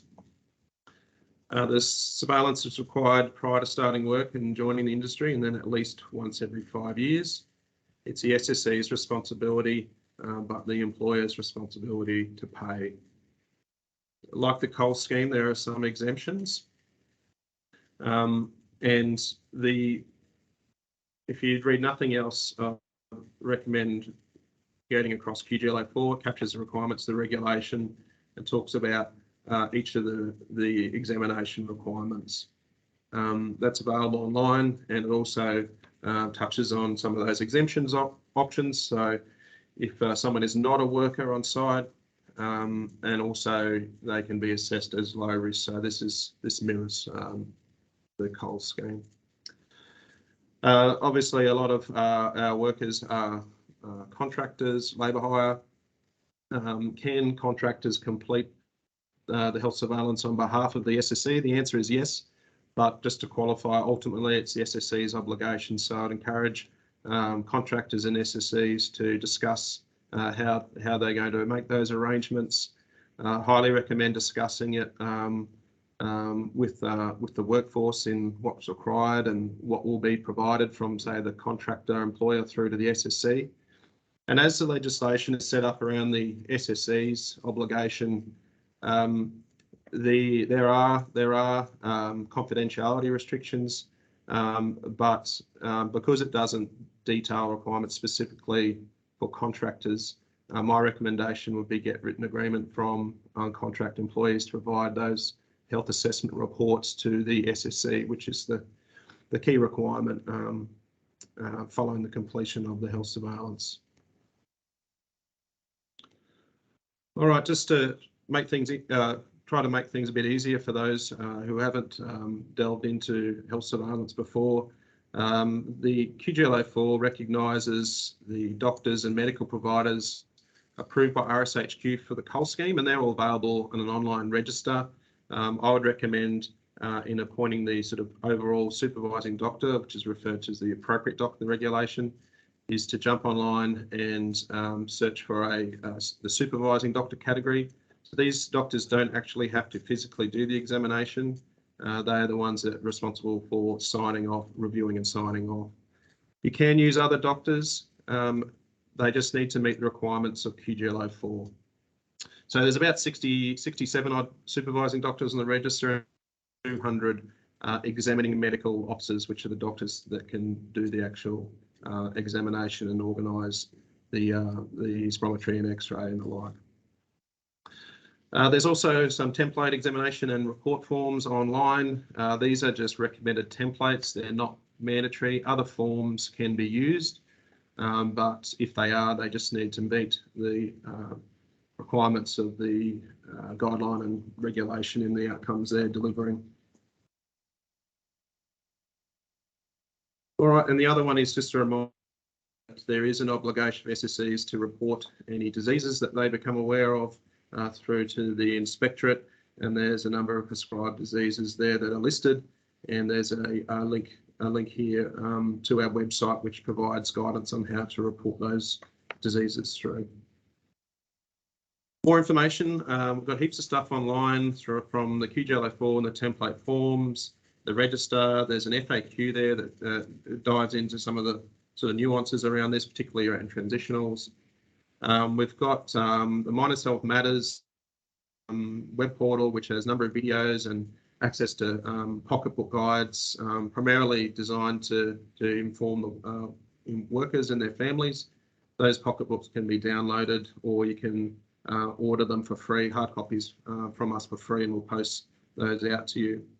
Also, we have our Mind Us Health Support Service, which is partnership with WorkCover Queensland Office of Industrial Relations. So that's there for workers and their families, and any others who have questions around the health surveillance, workers' compensation scheme, and it's also our line for our former worker program. So if you know of any retired or former workers, friends, family, the like, or you got workers retiring, we encourage people to get in touch for their free lung check, which RSHQ arranges and pays for every 5 years for life if people choose to take that up. Also, just as I mentioned, Heart of Australia, who we've partnered with, now has the mobile health unit operational. Contact details are there. Heart of Australia can be engaged to undertake your respiratory health surveillance for you, and it does all the medical, including onboard CT and laboratory lung function testing, if in fact there are any abnormalities that need follow-up from screening. Finally, just a couple of plugs. We are publishing health-related notices in our safety notice framework. So if you haven't already, jump on to our safety notices webpage and sign up for health notice by clicking on the occupational health area. They're mostly designed for doctors and changes to medical standards and our medical auditing, but from time to time we have some broad information. And finally, just to make you aware that you may have seen the National Dust Disease Task Force has been doing work over the last 12 months. Their work primarily is focused on stone benchtop silicosis. However, they at times sort of look to have a broader remit. The Commonwealth Department of Health have engaged the Lung Foundation of Australia to take those recommendations forward, and they're doing a bunch of consultation, and you can subscribe to their distribution list. So I'd encourage you to do that and participate in that consultation. It includes not just the changes in the medical system, but also around dust control monitoring. That's it from me. Thanks very much for your time and opportunity to relay some of these messages. Contact details from my team there if you want to get in touch at any time, and we'll help you out. Sam, we're happy to take any questions if we've got time. Yeah, there's time for one or two. Dean, thank you.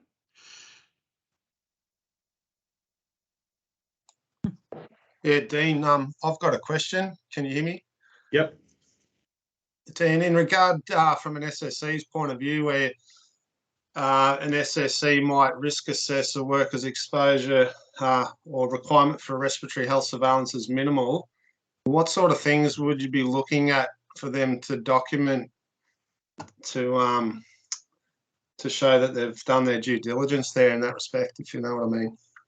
Yeah, sure, mate. There's a number of aspects or criteria to consider in that process that are detailed in QGLA 4, and that's probably the best resource. Provides you some guidance on that front. They are around, exposure type considerations primarily, but also previous exposure is also part of that, mate. Sorry, Dino, do you mind if I just add to that? Yeah, sure. So, as Dean was saying, QGL 4 does include, if you look at section 4, it talks about the risk assessment for minimal exposure.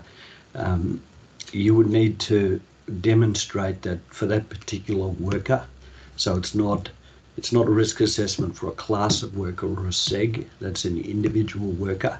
And you would have to demonstrate that not only, and probably the least important aspect is the current exposure profile if you're trying to demonstrate minimal risk, but the historical exposure for the worker. So the health surveillance, bear in mind health screening is looking at the impact of exposure from 10, 15, 20 years ago.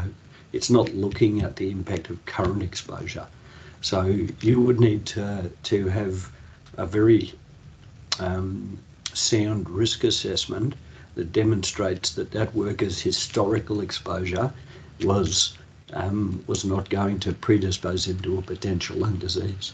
And that's across other occupations as well before they got into mining and quarrying. So you may be able to demonstrate risk, minimal risk for somebody who works in an admin building and hasn't ever worked out in the plant. But if you've got somebody who historically has worked in the plant or construction or tunnelling or demolition or any of those other occupations that may have exposed them to respirable dust, it'll be difficult for you to demonstrate that there is minimal risk. Okay, so just bear that in mind. It's not an out that's designed for, let's say, a ex-loader operator who's now working the weighbridge and has minimal exposure now. You must consider historical exposure. Okay, does that clarify that for you? Yeah, it does. Yeah, thanks, Greg. Yep. Okay, thanks. Thanks, Dean. Thank you. Thank you, Dean and Greg. We'll have to keep moving on so we can get our content shared today. The next session is presented by Dustin Bennett. He's a Principal Occupational Hygienist for GCG, which is a National Professional Services Consultancy. Dustin's a Certified Occupational Hygienist, and today he's going to be talking about some real-time dust monitoring. Thanks, Dusty. Thanks, Dan. I was going to start off with my intro, but you basically covered it for me, so that cuts off one slide in a couple of minutes, perhaps. But just expanding that slightly, COH, 18 years, started my career in mining, but consulting more recently. But also now as part of GCG, manage the internal innovation team, so a rather small team. Our roles historically been internally facing, building tools for our consultants inside the business to improve efficiency and quality, but we've since started to we've had requests from clients to redirect those products to them. So I'm now also in that transition in the last couple of years, and it's primarily around real-time monitoring, control verification, and visibility on data. So the overview of the session for me today is a bit of a piggyback from a session I've done with the equivalent forum in Cole, and that's part of the request from Sam and the team to come and present to MMQ.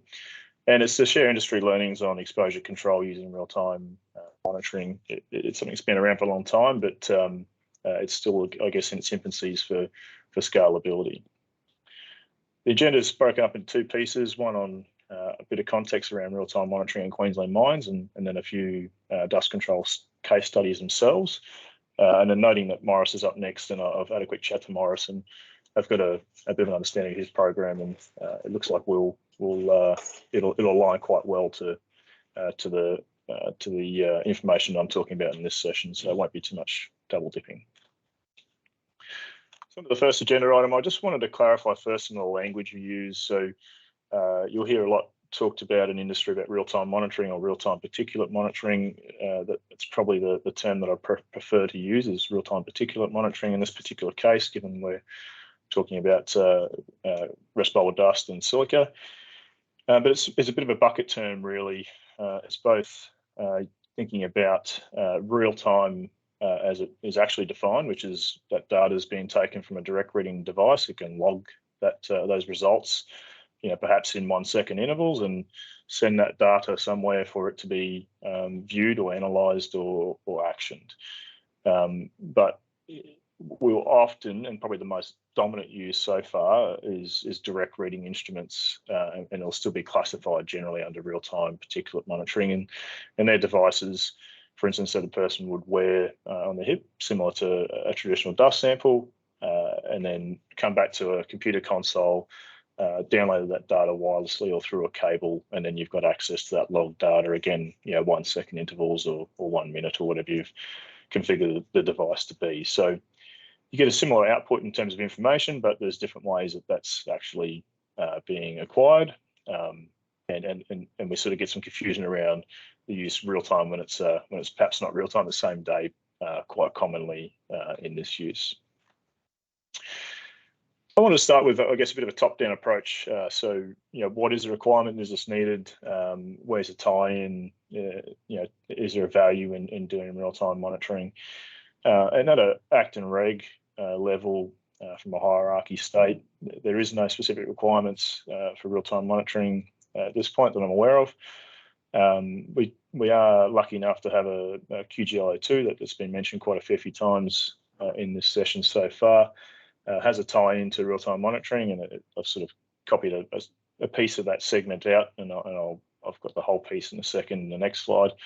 But it's tied to ensuring hazards are controlled, and real-time monitoring is one of the potential options to use there. So it's not a must, it's just an option to be able to be used. And I guess one of my kind of key bugbears that most, if they've heard me talk about real-time monitoring to date, will know that sort of guidance material is quite lacking, unfortunately. It's something that we're lucky enough at GCG supporting me and team members to work internationally to solve that, to try and build up guidance material and learning material so that people can more efficiently adopt real-time monitoring and get a value out of that tool. Just kind of, I guess, expanding slightly on that QGIO2 term with real-time sampling, you can see that highlighted there under section 3.3.2. If you want to have a quick read of that, it's a pretty brief tie-in, but I think it is an important tie-in, and I have got the sort of title piece here that Queensland regulators are leading the way. So I guess congratulations to the team on here and the coal team as well, and that extends through to the Office Industrial Relations team under the Workplace Health and Safety Queensland, because we don't just have QGIO2 mentioned in real-time monitoring. We have, in the coal sector, we have RS14, if you're aware of that instrument as well. It's got a whole segment on real-time. RS20, which is for surface mines, it's got a section in there as well for control using real-time as a possibility for that. Across into WHSQ, so non-mining sector, we've got a piece in there for the managing risk of dust hazards in coal-fired power stations, and then soon to be released code of practice for managing dust in construction and manufacturing for silica exposure, with a quite a larger expanded on piece of work in there. And from my, from a user perspective, they all align quite somewhat, which is great in using real-time monitoring as a tool to support risk management. So the next piece is, where does that fit in the context of what we currently know and use, and what Greg just talked about extensively before about personal exposure monitoring or traditional personal exposure monitoring. I kind of built up a bit of continuum because I get asked this question quite a lot, and obviously I would normally like to take a few more minutes than one or two on this slide to expand it to make sure that it's really understood. But on the left, we've got a little bit of a continuum around, is this a regulatory requirement, so is it a must? And Sorry, down Dustin, the bottom, Dustin, there's nothing on the screen being shown. Yeah. It just flicked back to the Teams page. There's no PowerPoint. There's no share. There we go. Is that working? Yes. That's odd. Well, you really wouldn't know what I was talking about then. But so the little quadrant graph here on the left side is a legislative requirement. So is it a must? Down the bottom is a discretionary risk management. So it's your choice to use. At the bottom is it in a preventive state? So is it intervening on exposures, or is it mitigating, looking to post-events manage? Dean just talked about health monitoring. It really is picking up post those exposures and looking at the actual health effects. So it's on the top right being a mandatory requirement and a mitigating requirement. Traditional exposure monitoring, it's not something that's in the scope of conversations today, but it has, in my opinion, moved from a more preventative use case to a bit more of a mitigating use case over the years, particularly as compliance has become more of a driver for that. And sort of positioning real time. Oops, I dropped it again. Yeah. There we go. Positioning real time within that, it sort of sits back in that preventative use case in a I guess, a should. It's not a mandatory requirement. So making that super clear that there is no must for real time monitoring. It is an elective piece to use, but there is some regulatory tie-in with some of the tools that you've got in Queensland. So just talking about some of the pros and cons, again, at a kind of conceptual industry-wide type lens, we sort of moved from in comparison to traditional monitoring, where we've got one result for a shift. You can perhaps have up to 25,000 or even more if you do sample every second and log that data. And it does allow you to make some data-driven decisions a bit faster, and it can be managed in-house, whereas there are some difficulties on traditional monitoring to do that, to bring it in-house. It is recognised in the regulatory tools, which is great to get some tie-in, and for my opinion, it does it's best used to demonstrate control effectiveness, and that can lead to reduced traditional sampling needs. Ultimately, the end objective is to reduce the exposure risk to workers, and they are tied somewhat together. Some of the cons, obviously, it doesn't meet the regs. It's not a requirement specifically, and you can have some accuracy issues with these devices, although they are improving. There's sort of a whole expansion on that. And I know Marcus's Morris story's got some specific examples on that as well. Historically, the devices weren't very robust, so they would break. For those who have been doing mining for quite some time and have perhaps played with these devices, they probably know that some of the devices have spent more time in a maintenance facility than they have in hands of users, and that's a shame. But I'll talk in a second about some of the changes that are happening there. And from my end, I do get to work nationally. I'm based in Queensland and work extensively in Queensland mining, but I guess to kind of relate it back to this group, there is no formal review of real-time monitoring and the adoption that I'm aware of. We do have the 5 codes and standards or guidelines in that bucket there that tie it in for some industry practice. But probably the most relevant report of recent is International Council of Metals and Minerals report, which was released in January, which was around real-time particulate monitoring.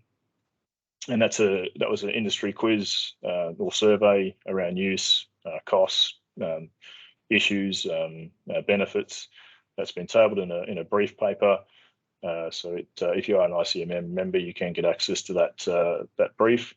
But I guess probably just highlighting one particular part of that, those members that have been a part of that paper have found it to be an important tool for preventing exposure in that same context that we've seen real-time monitoring being put into those 5 Queensland guides, code standards. So it's nice to see alignment there with the international mining flavour to what Queensland has been doing. So again, a great result to have that aligned. From our observations within GCG, probably see most large mines have done some form of real-time particulate monitoring over the years. Probably at least 50% in my eyes. We don't have a firm grasp on that data and surveyed all the sites that we work across, but that certainly seems to be a consensus that at least half of the larger mines have done that, and increasingly quarries in the last couple of years as well. Optical sensors are by far the most commonly used. They're cheaper and more accessible, and typically personally sampling. So those portable personal devices are more common than area monitoring or fixed point monitoring. So those are, given that there's probably 50% who haven't actually undertaken some work in the space, is a bit of a ready reckoner of where to start and perhaps not what to do, which is probably a longer list in our experience. But the first and most important for my mind is keeping it simple. The more you chase accuracy and trying to replicate the traditional monitoring, sort of more doors tend to open up rather than actually getting a practical outcome of these devices. So I think picking a particular task or role that you know is problematic perhaps, and trialing some different controls and getting some data, getting some results and comparing those, that works really well for these types of devices. That's where they do excel is a comparison tool. Have had huge success in being able to sit down with workers and take some data and then unpack that with them and look at what different controls could be put in place. So it's a really, really useful tool to help facilitate that and give it some data as opposed to using eyesight or even the gravimetric traditional monitoring, which comes with its own challenges in a control use case. My top of the list for not to do is buy equipment first. It is the most fundamental area that we see across the sites we work at. Particularly if you're chasing accuracy, it generally comes with a trade-off of robustness. So generally, the most accurate equipment, most scientific equipment, is also the least robust. So they tend to die, unfortunately, pretty quickly, and most commonly because people will be inquisitive and go and stick the monitor in next to a crusher or inside a crusher and go wonder what this thing will measure, and then it's off to the workshop. I often see a lot also that data not being recorded or shared, which is a real shame. You've gone to the effort of getting that information, so share it, and the less that you compare it to the traditional monitoring, the better. And it's back to that keep it simple mindset.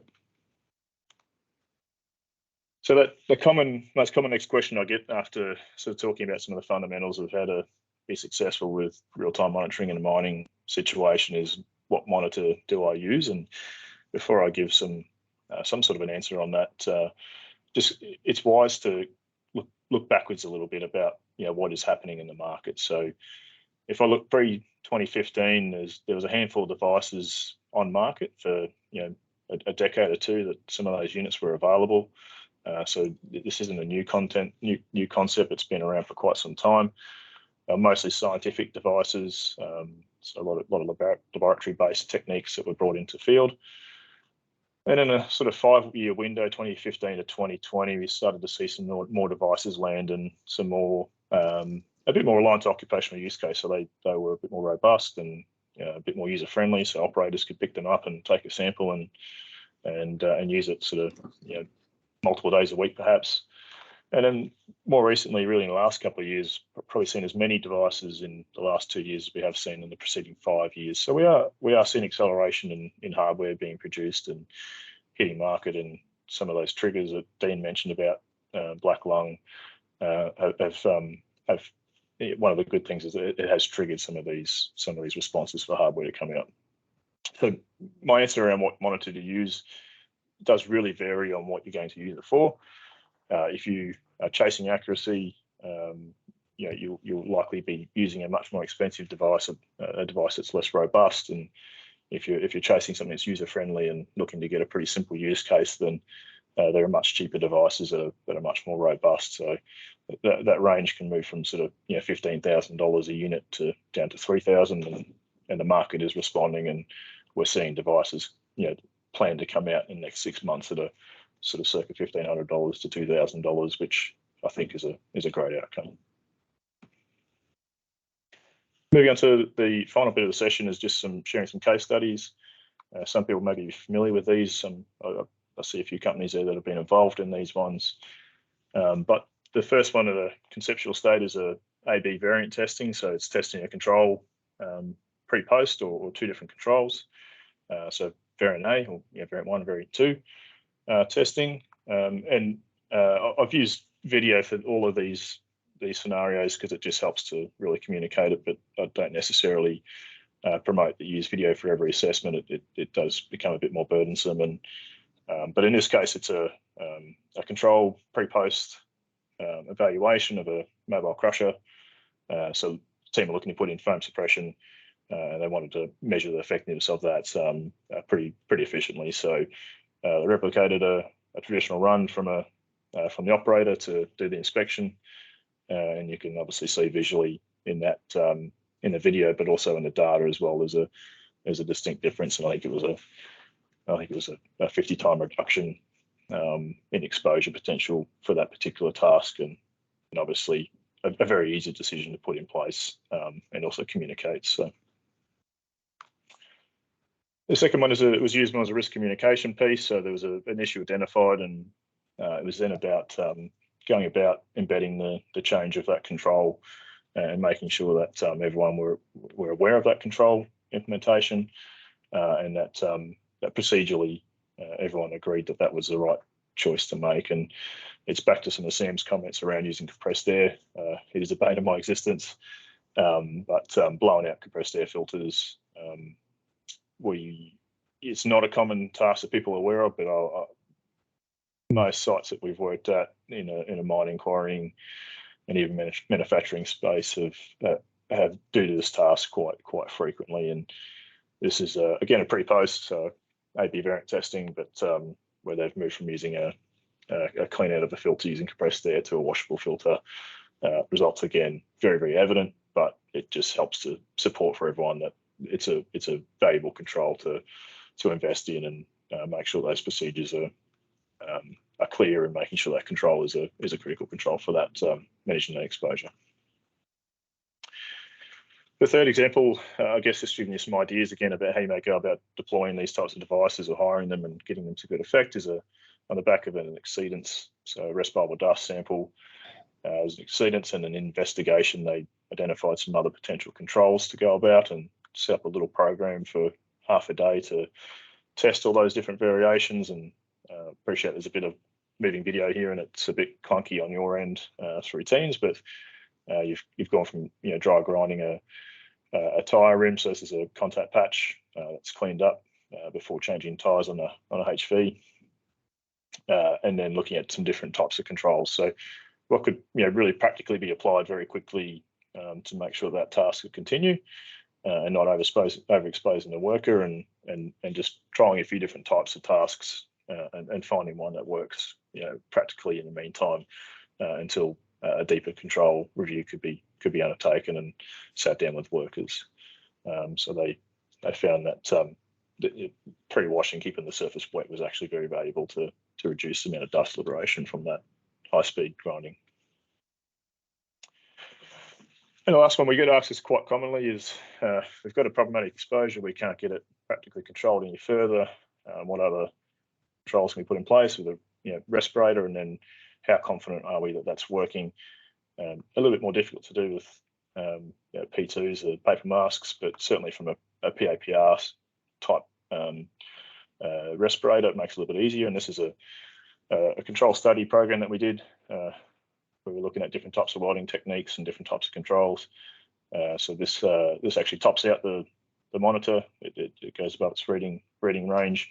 Little red line down the bottom, if you can see it, is actually what's inside the mask, and this blue line is what's outside the mask. So we could actually quantify that difference and help to show workers that that is a valuable control when you have no other hierarchy of control options left on the table, and even just simple things like lifting the lid on the PAPR, that exposure potential does get reintroduced. And that's all I had for today, Sam. If there's any time for questions, happy to take them. Otherwise, I'll be around at the back end of the session or afterwards. My details are down there. Yeah, thank you, Dusty. Thanks very much. Great presentation. We've got time for a question or two if somebody's got something.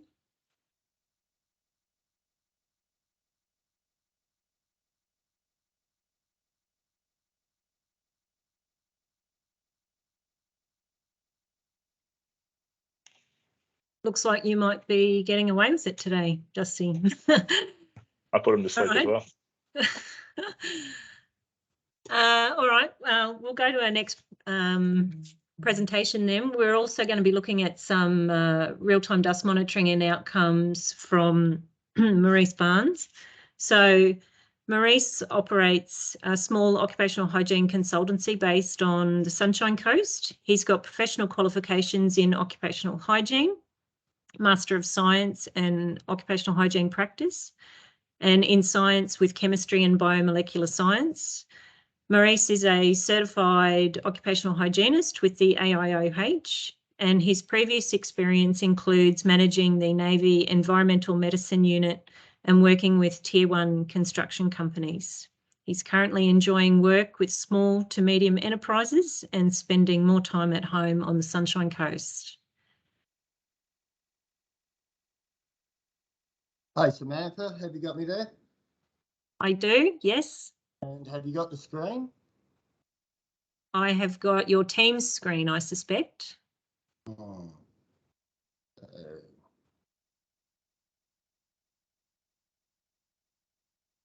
Have you got the PowerPoint there? Yes, thank you. First page. Yep, no worries. Thanks, Dustin.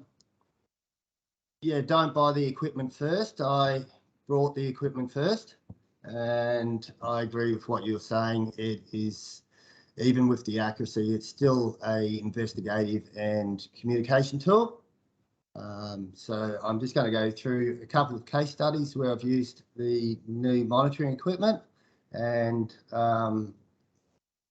yeah, they're not all mining. A couple of them are a render in place in a foundry. So we'll just, but the processes will cross over.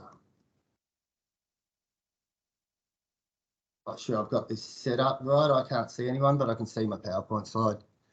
So everyone's got me? Maurice, yes, PowerPoint's on display. Yeah, so I bought the HD7204 has dust particulate monitor.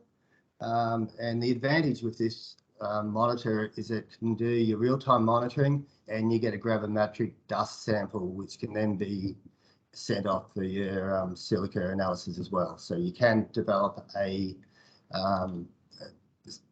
apply a scale to your real-time monitoring, and then you can get a graph for your silica exposure as well. But in the end, it's the timing and the peaks of that graph that really matters. What Dustin said, that accuracy is here or there, I think.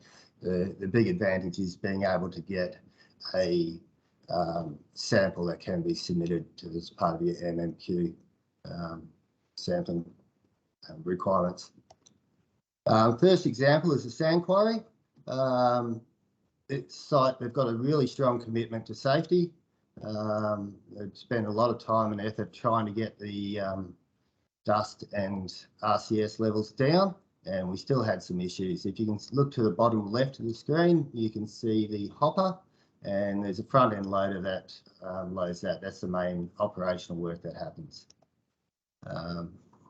So yeah, heaps of control measures put in over like 4-year commitment, and we still had the odd exposure over the exposure standard, the odd exceedance. So they're still on RPE, which is the goal of the site, to get the levels down to a point where they don't need that.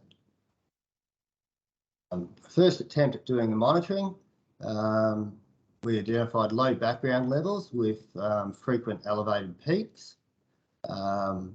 We didn't do video recording for the project. It was the first time I'd used the meter. And so we had an idea that there was something happening where we were getting significant exposures, but we really couldn't track what that was.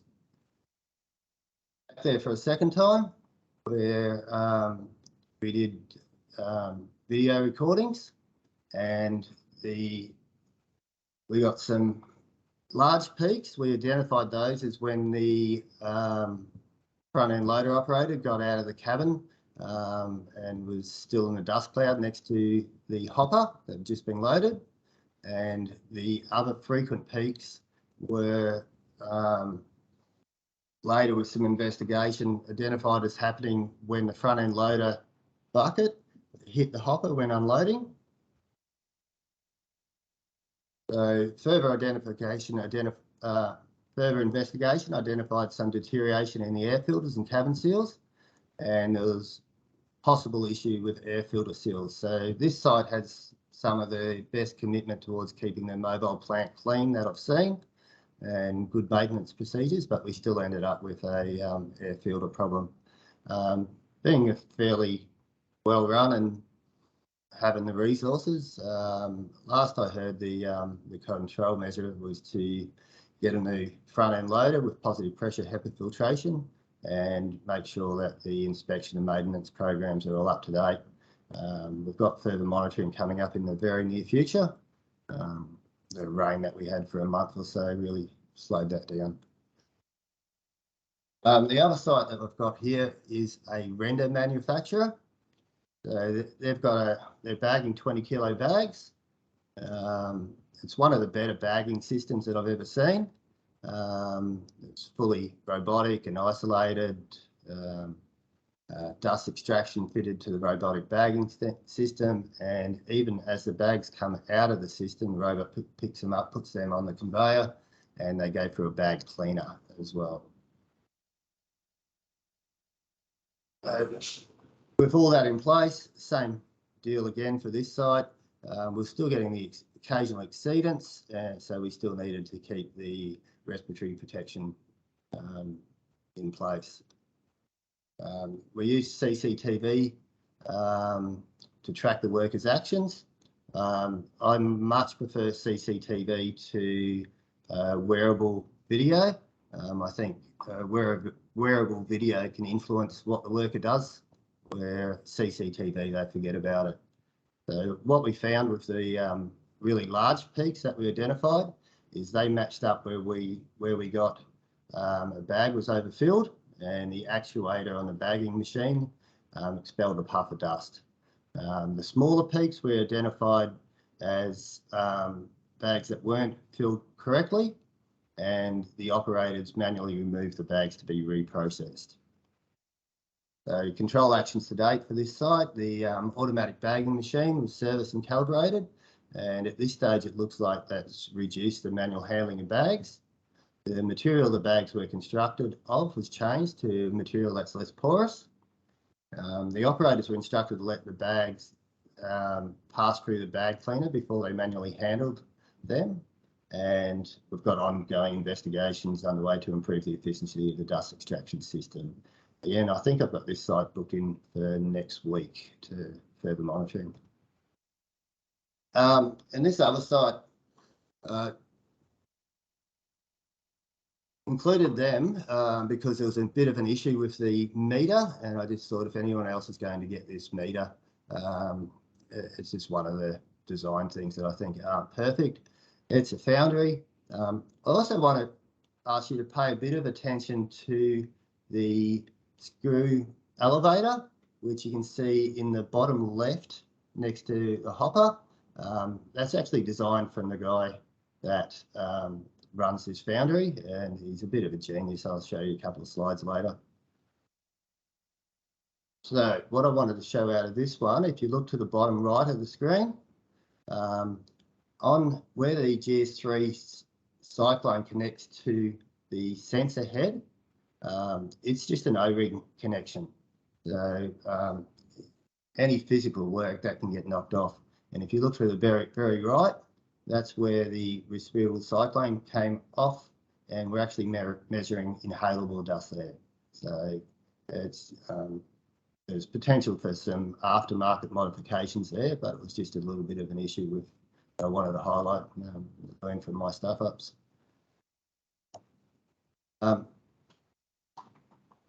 So this is the Olds elevator, invented by Peter Olds, the 81-year-old here, and it is. I just wanted to highlight this. I thought it was a brilliant piece of equipment. It works like a screw actuator, except for the outside of the casing rotates and the screw stays stationary. And he won the Australian Bulk Handling Award in 2006 for this, and it just hasn't. I haven't seen it out in the industry. They don't. He's more of an inventor than a salesperson. But if anyone's heading up towards Maryborough, drop into Olds Engineering, and it's definitely worth a chat. I'll show you some other things he's done later. So my experience with the meter, initial attempts without video tracking were not very effective. I did try to set the alarms and have the operator note what they were doing when the monitor alarmed at action levels, but it was really hard to get the level of engagement, and possibly they couldn't hear the alarm.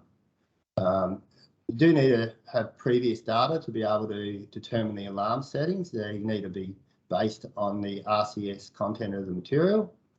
The pump and the sampling head are larger and more uncomfortable than your typical plastic cyclone or even the GS3 respirable cyclone. What I mentioned before, the respirable cyclone inlet can become dislodged, and it's just not really practical for physical jobs. And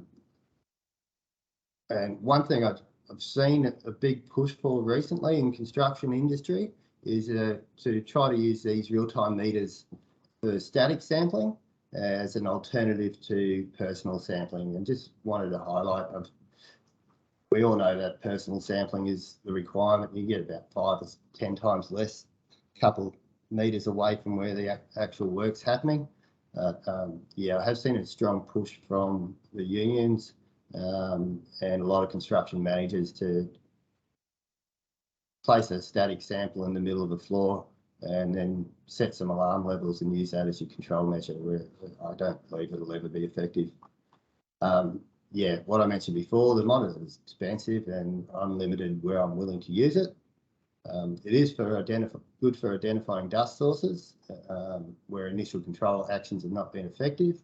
And what Dusty mentioned before, it's a really good communication tool. Another issue with my data, I'm not really selling it. I haven't been able to identify a laboratory that can do NADA testing for a 37mm filter with XRD. I'm still trying to identify a provider that can calibrate the meter within Australia. And the calibration method in the instruction manual does not include the respirable cyclone. So I follow that calibration method and then put in a large calibration chamber to double check it. The next project I've got scheduled with this meter is cleaning mobile plant air filters. It looks like Dusty's already covered that off. And just quickly flicking back to this Old's engineering and the material transfer system he's invented. I thought I'd mention a couple of other things that he's done because I had a bit of an inventor crush. He built a replica of this thing. If you have a look, it has no inputs, outputs, and solar powered. No steam, nothing released, don't have to add any water or anything. You put that in the sun and that wheel turns. He built the spokes for the Queen's couch. He invented the first adjustable bed and presented it to the Pope. They actually flew him over there with his Protestant priest, which this doesn't happen. They all got a photo with the Pope. And he also built the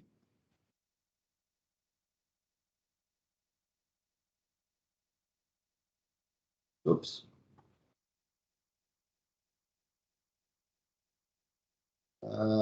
Yeah, so any questions or there we go. So that's my presentation covered off. Have you got me on the screen there? Yeah, thank you. If you want to stop screen sharing there, Morris, I think we've still seen your teams. Yeah, thank you. right? Yep, that's it. Thanks very much. Great presentation. Is there any questions for Morris? Perfect. Lots of learnings. Yeah, and that's what I wanted to present. It has been a bit of a challenge. Yeah, sorry, Sam, can I just jump in there? I'd like to, having seen Dustin's and Morris's presentations, I'd like to just throw out there that there's a lot of sites that are doing things like blowing out filters with compressed air and finding suitable alternative processes for that control the dust is a bit hit and miss. What I'd invite is with hygienists, given that we've probably got a few online here, that if you have sites that have a good practice or a better practice, because just from my experience, 1 in 5 workers in quarries will self-report that they blow things out with compressed air, and that's just the ones that are willing to admit it. It's a huge problem from my perspective, and if you've got a site that has good practice that can be used as an example for other sites, I'd really appreciate having access to that type of information so that I can then, when I go out to sites, I can spread that around, because not everybody has the same hygienist. So if the inspectorate is aware of, as Dustin showed, washing out filters, that foam dust suppression on the mobile crushing plant, that's an outstanding visual display of an effective control, and I'd love to be able to use that at sites. Please, if you've got examples, send them in, share them with me so that we can pass them on. Thanks, guys. Great presentations.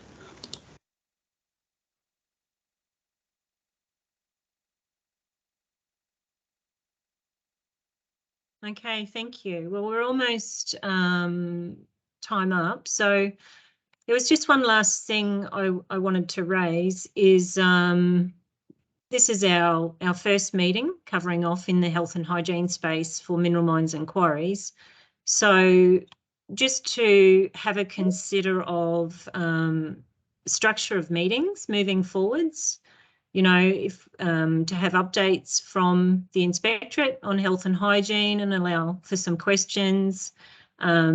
Would you like to see subject experts invited into each meeting? Get you to send us in topics for coverage that might be affecting multiple sites that we can, you know, help to inform industry. Use this as a forum to show examples of best practices on site. Like Greg's saying, you know, visuals are just an amazing way to get the message across about improvements and practices that are occurring on site. Have a consider of the frequency of these meetings, whether once a year is adequate, or if you'd prefer to see every 6 months and have a twice yearly meeting. Does this duration timeframe work? You know, a 9:30 to 12 midday is the Teams format best placed to get the most engagement across the state, or should we move to a face-to-face forum, you know, at different regional centres, and then so we can have some opportunity for face-to-face and look to share with an online Teams dual functionality. So really it's about what would you like to see moving forward, and really just let us know. So, you know, either put some answers in on the survey, which will be emailed out after this event, or email us directly. So it's also useful, you know, to showcase things that don't work, not just things that do work at sites, to help educate and learn further. You know, mines and quarries are very bespoke environments, you might say, but with a little modification, it can be tooled up to work at your site. So the more we share, discuss, talk and showcase what is the good, what is the bad, what does work, what doesn't work, then hopefully we can help to impact and improve and make some more change across industry for this health and hygiene space. So I'd really appreciate, you know, some input and response from you guys out there to let us know about that.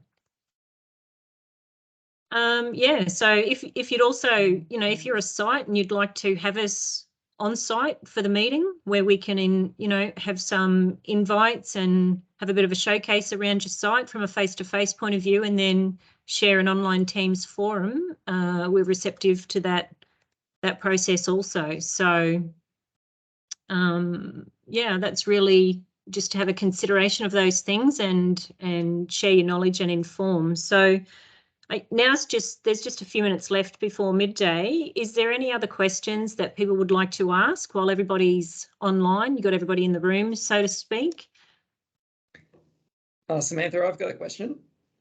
It's directed towards Dean, and it's just in regards to respiratory health surveillance for contractors that attend site, various quarries. So most contractors have their own health surveillance as part of their company's health surveillance requirements. And I'm just wondering how we can get our sign off for the health surveillance report from an appropriate doctor, when a lot of the time the appropriate doctor won't want to sign off on a report that's not put out by RSHQ in terms of the health surveillance report template. Is that Jared? Yeah, it is. Yeah, go mate.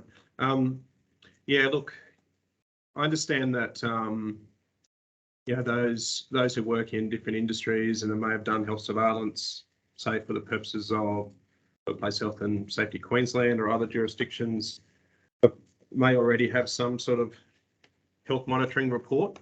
I guess the thing to check is that a lot of those jurisdictions don't have the same requirements under the MMQ reg and QGL04, in particular dual reading of chest x-rays by V readers, as well as the qualification requirements of the doctors. So it's just about ensuring if you do have those assessments done through other frameworks and there's associated report, ultimately the SSE is going to need to be confident that those requirements of QGLO 4 have been addressed. The template that RSHQ has put out is just a recommended template. It's not mandatory. If there's another form or method that contractors or SSCs want to use, they're welcome to. At the end of the day, from RSHQ perspective, at some point in time in the future, we'll be doing a compliance work, and what we'll be looking for is that those key requirements and criteria around the medical examinations have been achieved, not so much the form that they are presented on. So, yeah, if there are doctors, not wanting to use something other than the RSHQ template, then that's a conversation to be had with them. We've recently updated the template form to clarify that it's not compulsory. We've sent that out to doctors, so hopefully that might help with some of those misconceptions. And we can certainly address it with our doctors through our regular training programs as well. Yeah, thanks, Dean. Just the issue in regards to the health surveillance report template that you guys send out. So we've contacted as many appropriate doctors as we can, despite doing all the health surveillance requirements as part of QGLO2 in terms of the tests. And they don't seem to be willing to sign off on anything associated with minimum inquiries unless it's on that health surveillance report template. Despite all the evidence showing that, the tests and procedures have been followed. So they're mostly worried about losing their AMA status, which allows them to sign off on the health surveillance reports. Yeah, so it's just an observation. Yeah, cool. Thanks for that. Well, we'll loop back with them just to clarify those who may think it has to be on that form, but it's probably at the end of the day, it's their decision and the SSE's on how that rolls out, mate. Yeah. Sure. Thanks. All right, thank you. I just wanted to say thank you to our presenters who've come along today and given up their time and contributed and done the hours of prep required beforehand to make it all happen. Thank you so much. Thank you everyone for coming along and listening. So this brings our meeting to a close. I'll be emailing out an online survey. So I think there's about 15 questions. Most multi-choice, but there's some free text in there. So if you can have a consider of anything you'd like to hear further or some feedback about a meeting today, that'd be great. And spend a few minutes to complete that. We're aiming to email out the presentations from today. And yeah, thank you very much for your attention today and being online. Please come back next time as we hold them moving forward. And email me directly if you've got any other questions or anything else you'd like to discuss further moving forward. So thank you very much. Have a good day. Thanks, Sam. Thanks, Sam. Thanks. Thanks, Sam. Thanks, everyone. Thanks, everybody. Thanks, everyone. Thanks, everyone. Thanks, Sam. Thanks, everyone.